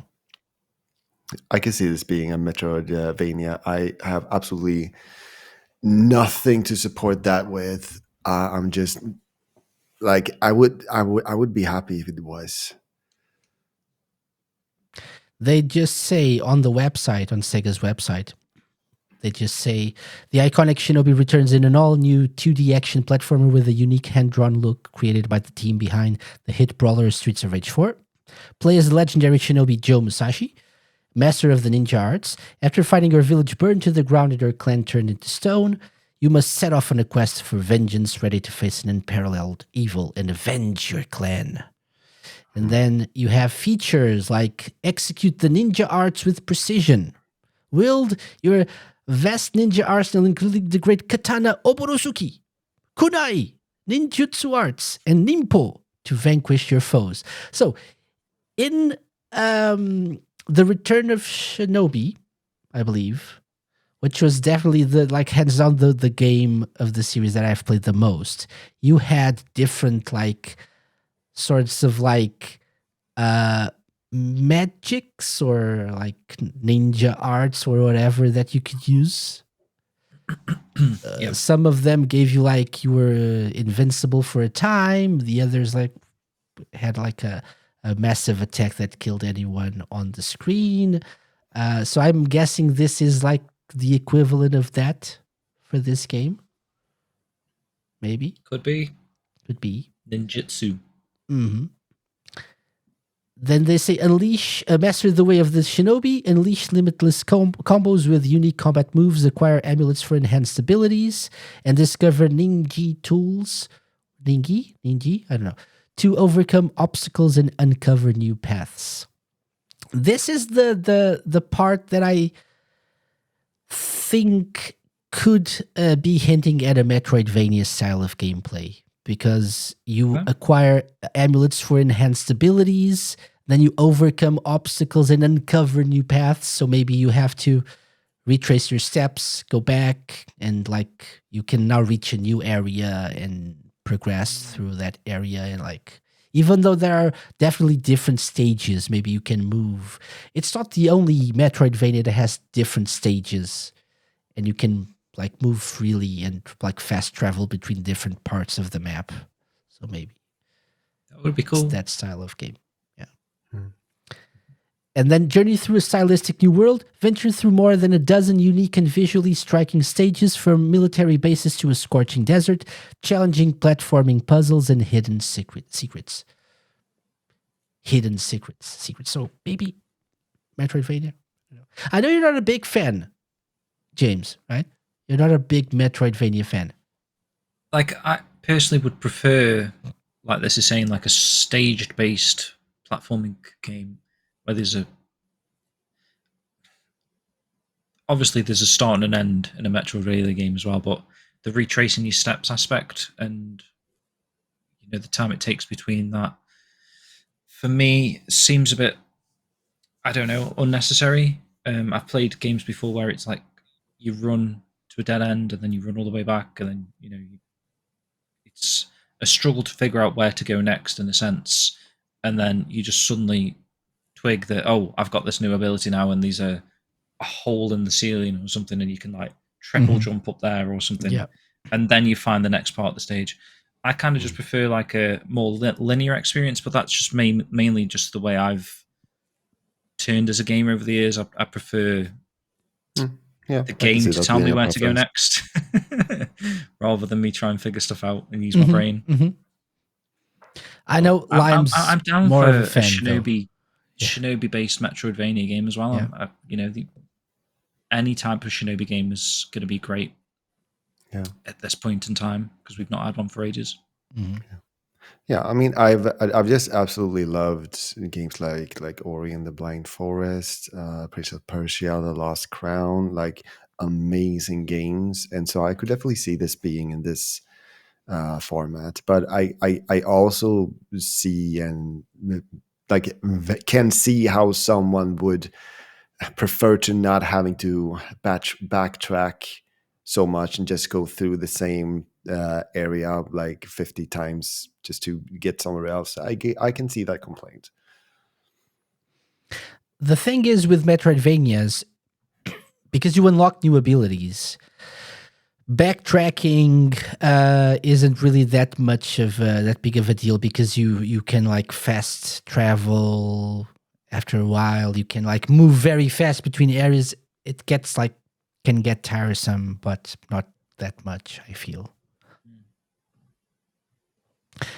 When I think of Metroidvanias, a good one that I'm a big fan of is Dust: An Elysian Tale. I don't know if you guys ever played this one.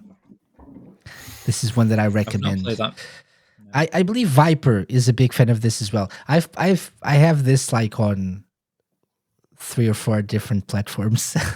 Have it on I think I got it on XBLA back in the day on the 360. Then I got it on the Switch, probably PlayStation. I don't know if I have it on Steam. Maybe I should get it for my Steam Deck. Haven't played this in a while. Really cool Metroidvania style game. Like one Metroidvania style game that I really enjoyed back in the day was the one on the DS that was, I think it was called Castlevania Dawn of Sorrow. And it was one where you had to like draw ritual type shapes with the stylus to unlock an ability or something. But that was one that I did get into. So I'm not saying like you hate they're them. not great. I hate them. Yeah, I'm saying that currently, if you were to offer me a 12-stage based original type of Shinobi or a Metroidvania type of thing, I'd probably pick the stage-based one. Yeah. Yeah. But between nothing and a Metroidvania, definitely is Metroidvania then. Yes. Fritz says Dust is a modern classic. I agree. Yeah. I was looking it up. Too. It's like it's a 2012 game. It's 13 years old. Wow. We really are getting old. To close the chapter on Shinobi for now, because we're going to talk about this a lot throughout the year, I'm guessing. But there's also our everyone's favorite merch producer, Limited Run Games, is also doing a pre-order, or will be soon doing a pre-order of the physical collector's edition, or editions, I guess, for the 3 main consoles, so Xbox, PS5, and Switch. So look forward to that if you're into your physical games. Games Cage says, please stop. Yeah. This coming. Yes. I think it's worth taking out this tweet that Casey's got on the screen just to read the replies, because I wasn't expecting everyone to be so hateful. Please stop. Never, says Limited Run Games in reply. Never. Never. Oh god. What's wrong with Shinobi? kind of glad to see you're also not a fan of this. It sucks, but it's all on Sega. Well, those are just the replies to that. Please stop. But yeah, if you look this at the please actual stop. main replies, the main ones. like every single person seems to have an agenda against limited run games for some reason. Oh, some people are happy about this. Okay, I think what you've got on the screen here is the actual limited run games tweet, but the Sega one, the specific Sega quote, yeah. that's the one that's particularly brutal. Okay. Yeah. Can't wait to see my copy in 2037. LRG, to get the game takes ages. I will not be purchasing anything from them. Please reconsider going forward. Your Sega, for crying out loud. Remember who you are. LRG is not one to partner with. If you are going to do collector's editions in-house, find a different partner. But for many of these games, not doing in-house is ridiculous. Yeah. I mean, what I will say is there is other physical editions of this game, so it's not just, it doesn't look like it's solely through limited run games, because someone did link a Play Asia version that's going to be releasing in like the Asian territories. It's here. It's here. Yeah. And get the multi-language version from Play Asia for a bargain price and get it on release date too. But this is not like this is just the regular version of the game, right? The other one will be collector's edition, so maybe they have that going for them. But it's definitely going to be a while. Even people are still waiting for the Sonic X Shadow Generations collector's editions. So if you want to play this on launch, maybe go digital. And then, or order it from somewhere else. Like it probably will end up on Amazon. You know, it's like in Europe maybe we'll have a different provider, but it looks like the American release is going to be through limited run games. The King says it's almost as Sega have forgotten how to release games physically. Yeah.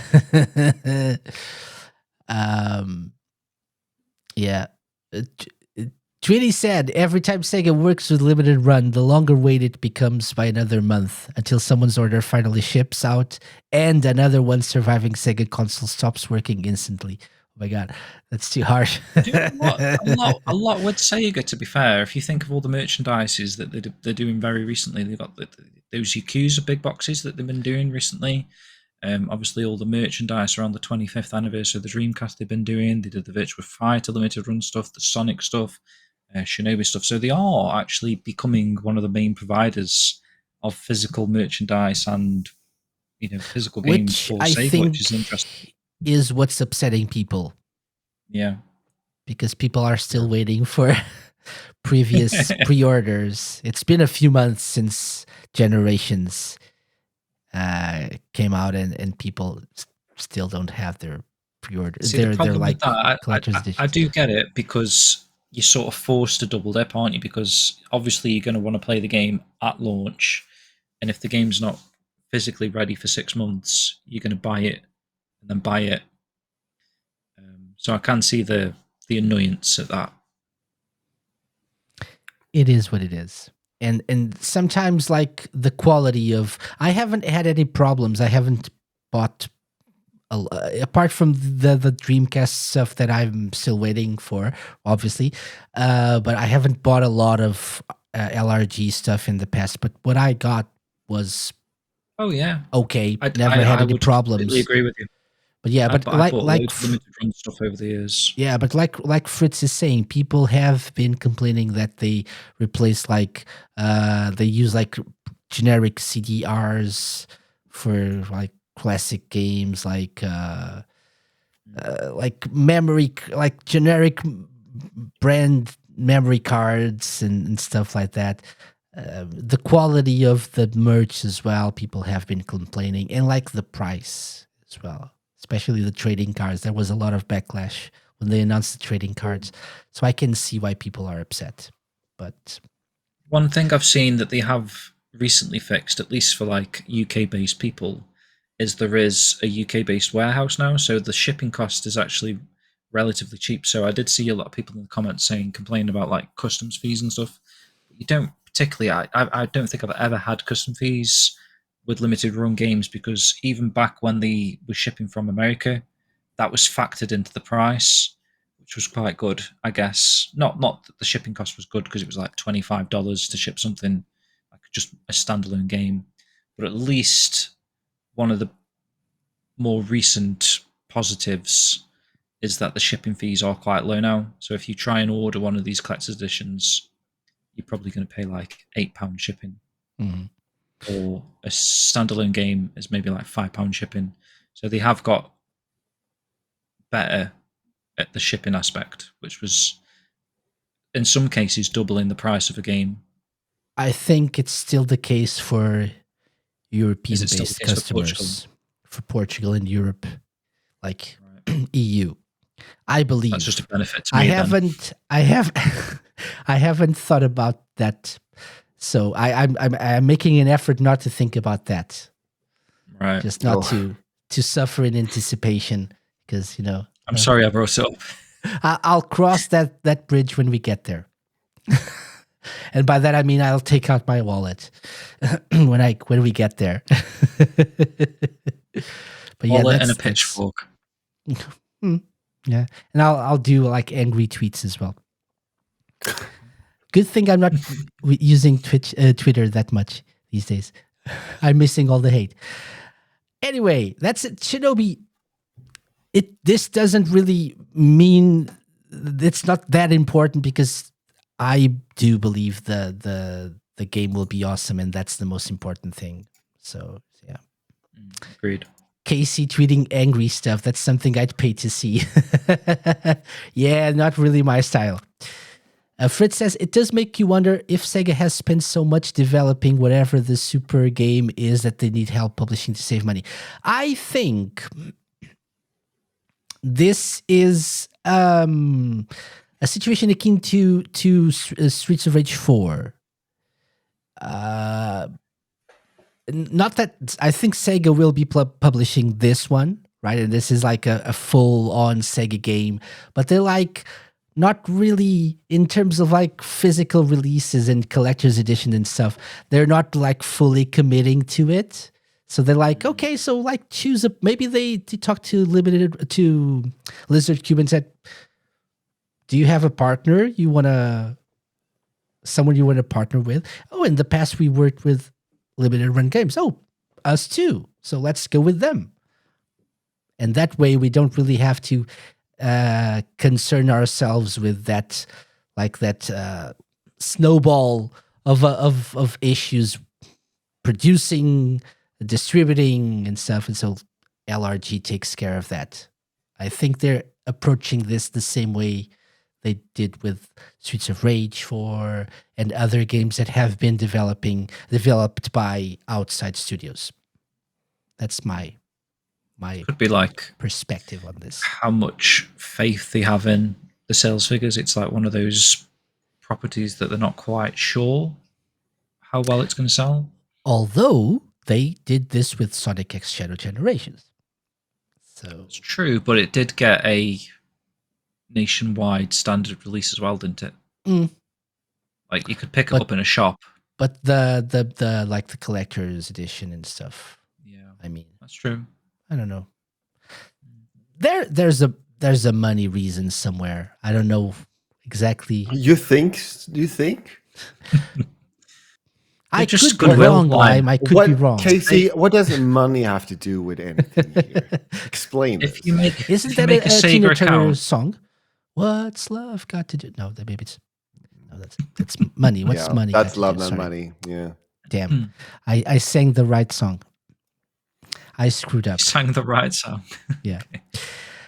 Anyway, moving on. Shinobi is coming soon, so I'm very excited about that. But something that's out now is Steel Paws. Oh. And I know, Jim's like, yeah. So this is, why are we talking about this? Many people are wondering. Well, because it's Steel Paws. Because it's the latest Yu Suzuki game.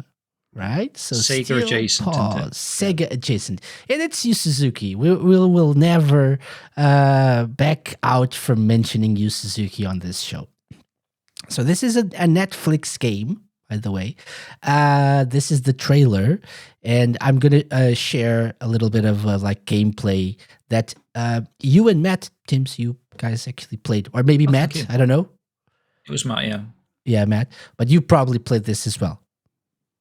I've actually not played it yet. So it released on Tuesday. So yesterday I was really busy, so I haven't actually got around to sitting down and playing with it myself. But Matt played a sort of a pre-version of it, which is how he was able to do a full video review and do a review on the website. So we do have a review, a written review on ShenmueDojo.com, and we do have a video review out on YouTube. Yep. If you're interested in this game. So essentially, this is the latest release from WiseNet. So Yu Suzuki Studio. So far, they've done Shenmue 3, they've done Air Twister, and this is the latest game that they've been working on, which is great. I mean, it's nice to be able to say that Yu Suzuki's still in the video game business. He's still creating games. His studio's flourishing. They're making games, which is great. Hopefully, this can then trickle into a potential future Shenmue series title, like Shenmue 4, is what we all hope to see one day. But speak for yourself. I'm here for the steel pause. You're here for the steel pause. But yeah, between then and now, we've got games like this that, serve a purpose. It looks really, really fun to play. Netflix have taken this under the wing, which is good. It's Matt. Hi, Matt. Hi, Matt. Hi, Matt.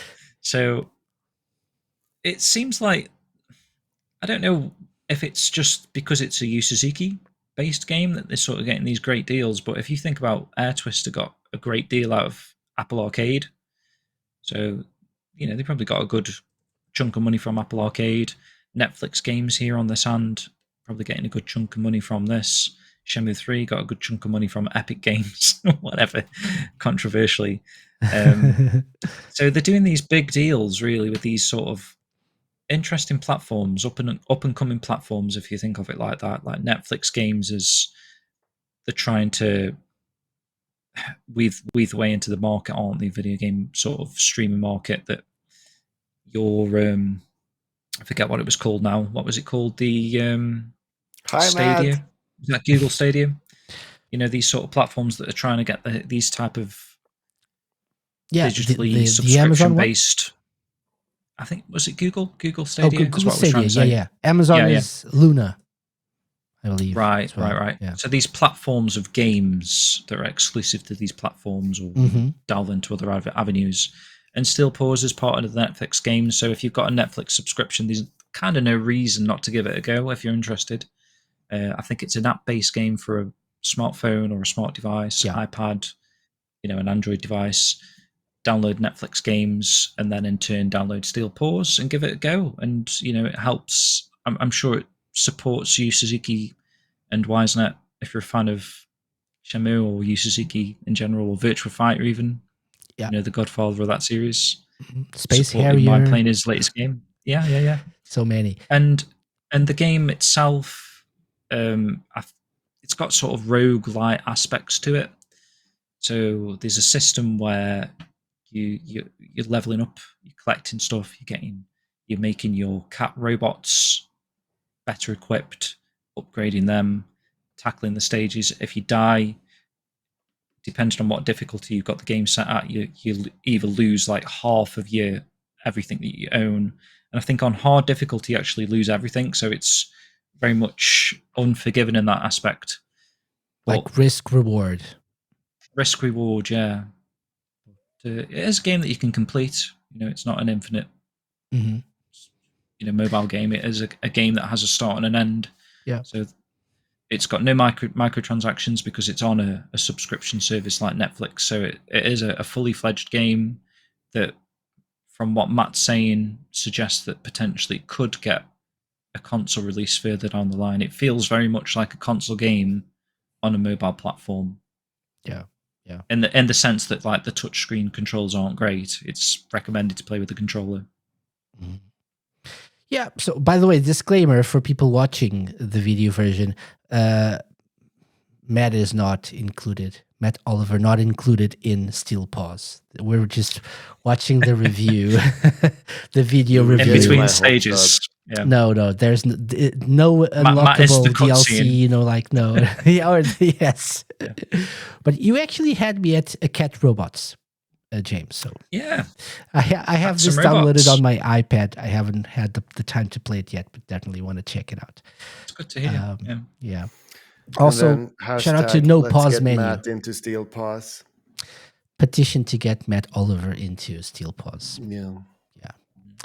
No Pause Menu is a Shenmue lover. So yeah, welcome. We welcome all Shenmue lovers here to the game, to the show. We always have this ulterior motive of supporting Yu Suzuki games because we want to get Shenmue, more Shenmue. But Air Twister was a pretty decent game. I enjoyed myself a lot while playing that game. Like 2 years ago, was it already? I think so. Right? I think so. I think it was Apple Arcade 2022. Yeah. And then console release 2023. Oh, maybe that's it. Yeah. And that's it. That's definitely it. Because he partnered with In Games, and we actually had a giveaway of a couple of codes as well. Yeah. And I have it on my Steam Deck, so really enjoyed that. Had it on the iPad and then played it on my Steam Deck. So it's not like these are bad games. They're just like simple, fun games. Yeah. But to tide us over until we get what we really want from Yu Suzuki. Yeah, true. Right? So that's the idea. But do check it out, Steel Paws, Netflix game. So if you have a Netflix subscription, you can get this for free and download it to your mobile device, iPad, iPhone, Android phone, Android tablet, whatever it is. You can get this there and play it. It does support controllers, right? It does, yeah. It's actually recommended to be played with a controller. Mm-hmm. So if you're using like an iPhone or an Android device, you can obviously hook up your PS5 controller, for example, a Bluetooth type controller, and play it like that. Or if you've got like a backbone, that works equally as well. Mm-hmm. It's good. Mm-hmm. Touchscreens apparently aren't great for this game in particular. Okay. So be mindful of that. To check that out. Very, very quickly, James, since we have you here, and No Pause Menu asked a Shenmue question. Do you feel Shenmue 4 is a game that can have open world features, or do you feel that will open up dilution to the game? I mean, I don't see why not. I mean, the previous 3 games have been open world technically, or fully reactive eyes entertainment games, if you want to go down that route. But if Yu Suzuki, and I know Yu Suzuki wants a substantial budget to make an open world game, I don't think he'd satisfy himself at anything less. I think Shenmue 4 is a game that probably has to have open world features in Yu Suzuki's mind. I don't think it could not be an open world type of game. He has said in the past, and so going not to turn this into like a bit of a Shenmue stream now or Shenmue show, but too late. Shenmue 4 is supposed to be set in Shuzo. That's where the guys are traveling to next. And previously, to get to Shuzo, the chapter was that you go on a train.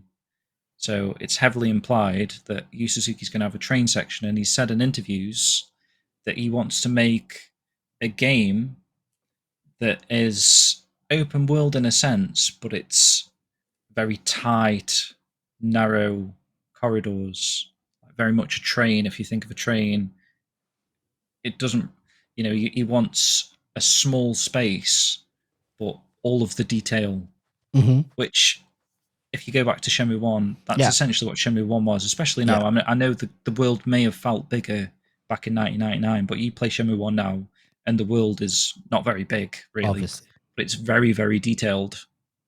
And that could be how Yu Suzuki defines open world features these days for Shenmue 4. It might not necessarily be 100-hour epic, crazy open world, but it is an open environment. It's just that the environments might be tighter, smaller. That answers your question. Yeah, and that's something that Lime will definitely play. You still need to play 3, right? Like, Yeah. I was going to do it for Game Blast, but then I got too ill, too close to it, so I had to cancel it. But yeah, probably for the Pride charity events that I'm assuming is coming up together with Sega. So we will see. But yeah, if it happens, then we're definitely going to do it then. And then Shenmue 4 the next year. Yeah. 2026. Yeah, of course, that's gonna happen. Yeah. To answer No Pause Menu's other question, do you feel there's any microtransaction in the future of Shenmue? No. Next. No. Sure. Next up, moving on. But thank you for your questions, No Pause Menu. Moving on, City of Wars. Which is an officially licensed smartphone game for the Yakuza series. City of Wars powered by Yakuza. You brought this to my attention. Powered by Yakuza. Yeah. You brought this to my attention, what it is. James. Like, I honestly wouldn't be able to talk about this. I just saw this pop up earlier and it said it's a Yakuza-based smartphone game that's releasing today. So I thought that was quite noteworthy for this show. Yeah, I thought maybe you'd want to talk about that because obviously this is one of Sega's, main IPs currently, and this is a bit of news relating to it. So,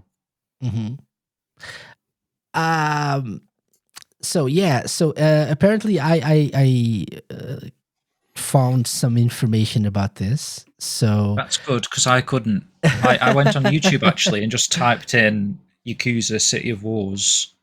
I couldn't even get a trailer. So there's I found this news post here. Like a Dragon takes a new direction as their latest mobile game, City of Wars, powered by Ryuga Gotoku, is available to install and play as of today. Similar to games such as Rise of Kingdoms and Clash of Clans, City of Wars takes the approach of real-time strategy gaming, in which players must build their cities and strategize where and what should be added to benefit their area without risk of destruction. In regards to how this concept benefits the addition of the familiar faces of the Like a Dragon series, it is certainly an odd collaboration. Yes, it is.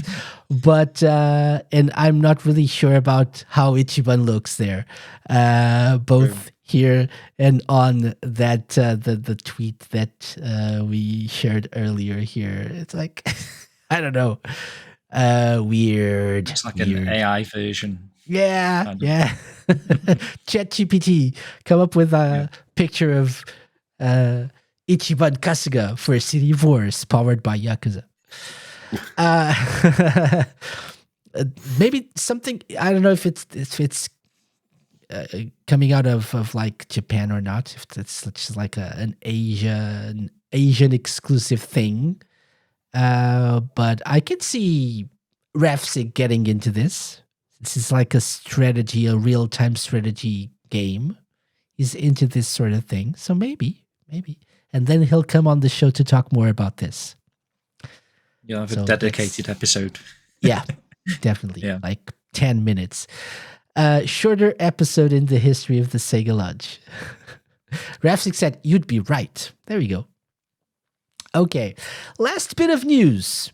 Because this is already a 2-hour long show. Today, as we're recording this, as we're doing this show, we had a Nintendo Direct for the Switch, for the Switch 1. Right. Actually. Yeah. A week before we have like the Switch 2 announcement Direct. And so next week, they said, let's do one for the Switch 1 and talk about games that are coming in 2025 and 2026, because why not?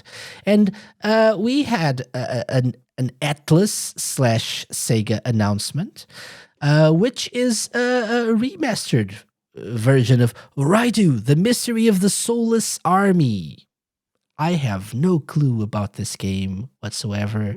But it's remastered in HD. Have you guys ever played this? No, but it looks very cool. Definitely looks like a game that I would enjoy playing. Yeah.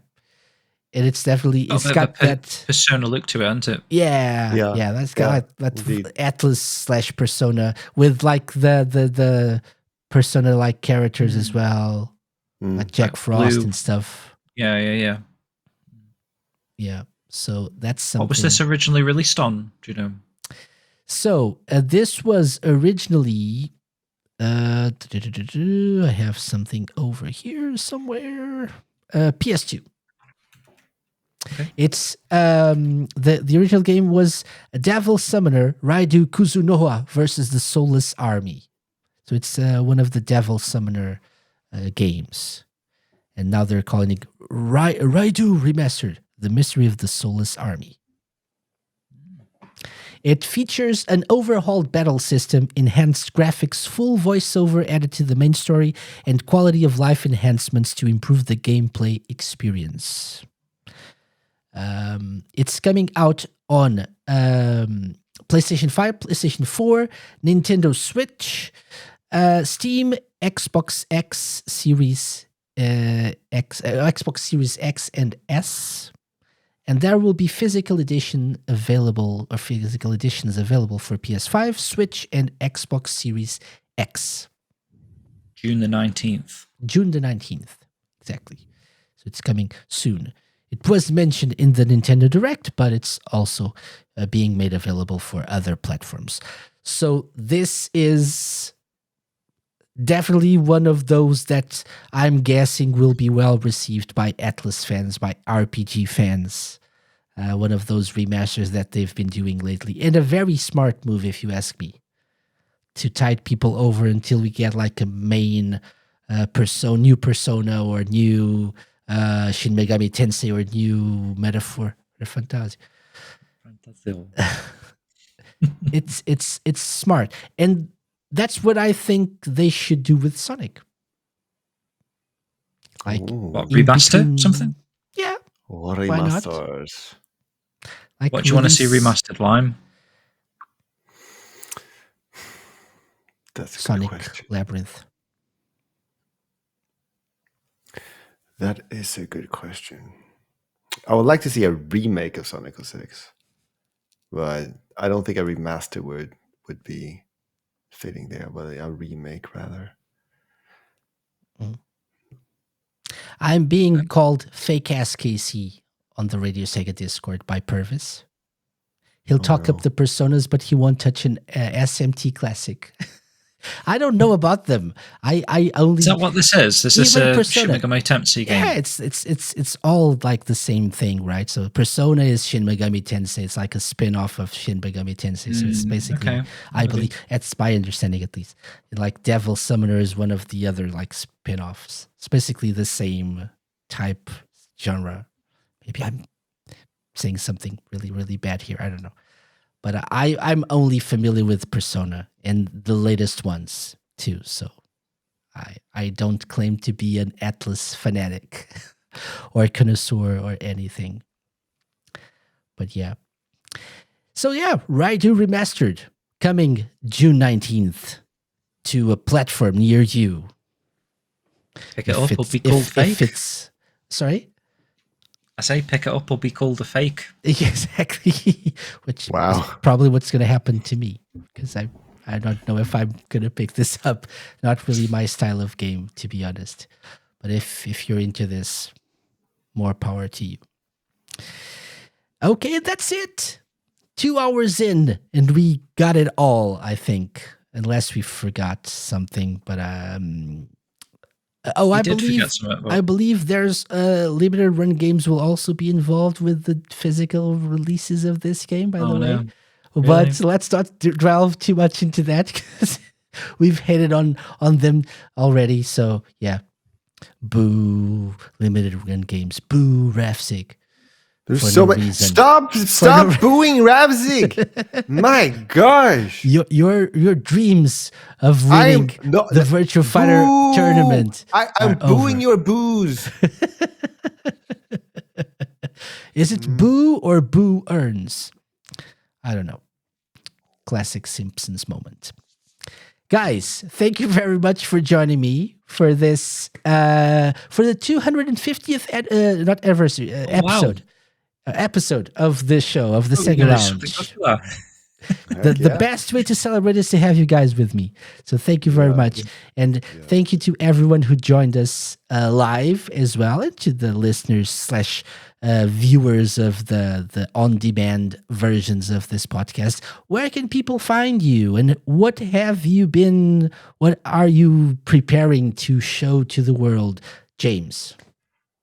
James like, oh, that's put me on the spot there. Yeah. So you can find me, me specifically, as like Skill Gym on social media platforms.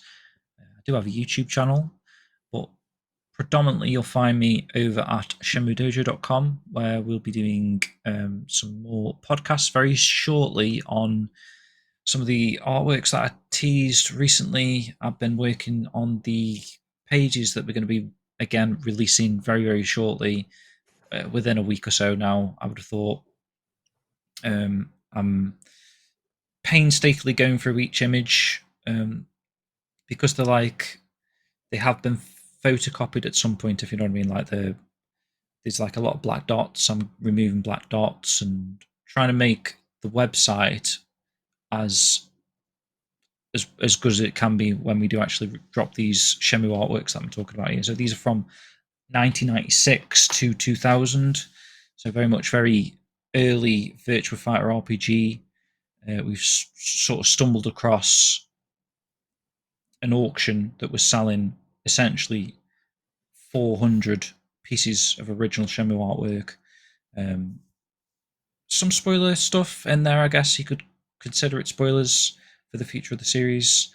A lot of like concept art, sketches, renders, like early renders, just a treasure trove of Shenmue content. So if you're a big Shenmue fan like me, and you're excited to see something a little bit different for once, rather than just happy just waiting for 5 to 15 years for a new game, at least we're trying our best to sort of give some sort of Shenmue content. Matt does a great job of like a weekly video. If you're craving some Shenmue content, definitely check out Matt's videos on YouTube on the Shenmue Dojo channel. And like I say, we'll be releasing this artwork very shortly and doing some podcast episodes around it. So if that intrigues you at all, definitely check that out in the coming weeks. Excellent. And Steel Paws. Yeah. And Steel Paws, of course. Yeah. Of course. Actually, mostly Steel Paws. But Shenmue as well. That's Shenmue stuff as well. The Steel Paws Dojo. Okay, Lime. Yes. What about you, buddy? You can find me on Lime Reversed is the handle, and you can find me on Blue Sky, Instagram, YouTube, mainly on Twitch, and hopefully I'll get RadioSEGA and I together and do some virtual fighter. Hopefully this Pride Month we are going to get to Shenmue 3 and play that during the charity event. Other than that, I'm on Twitch, 100% games and having fun. So yeah. Rafsik says we really got to schedule that. So yeah, I'm guessing it's going to happen sooner than later. So looking forward to that. As for myself, I'm always around the SEGA Lounge. So thank you very much, Loungers, for joining me. Thank you, James. Thank you, Lime. Remember that you can check us out on TerraPlayer, on RadioSEGA every week as well. We have the video versions of these episodes going up on YouTube every Friday as well, and all your podcast services. We're everywhere. You can't run away from us. But thank you very much to everyone who listened in or watched live. Hopefully next month we'll be back with another live episode. But as I said before, next week we have our Like a Dragon Pirate Yakuza in Hawaii special. With a deep dive into that game. I apologize. Wow. My gosh. You even did I'm the like just- dive motion. You're really missing out if you're just listening. See you guys next time. Bye-bye. Thank you. Bye. Bye-bye. Bye.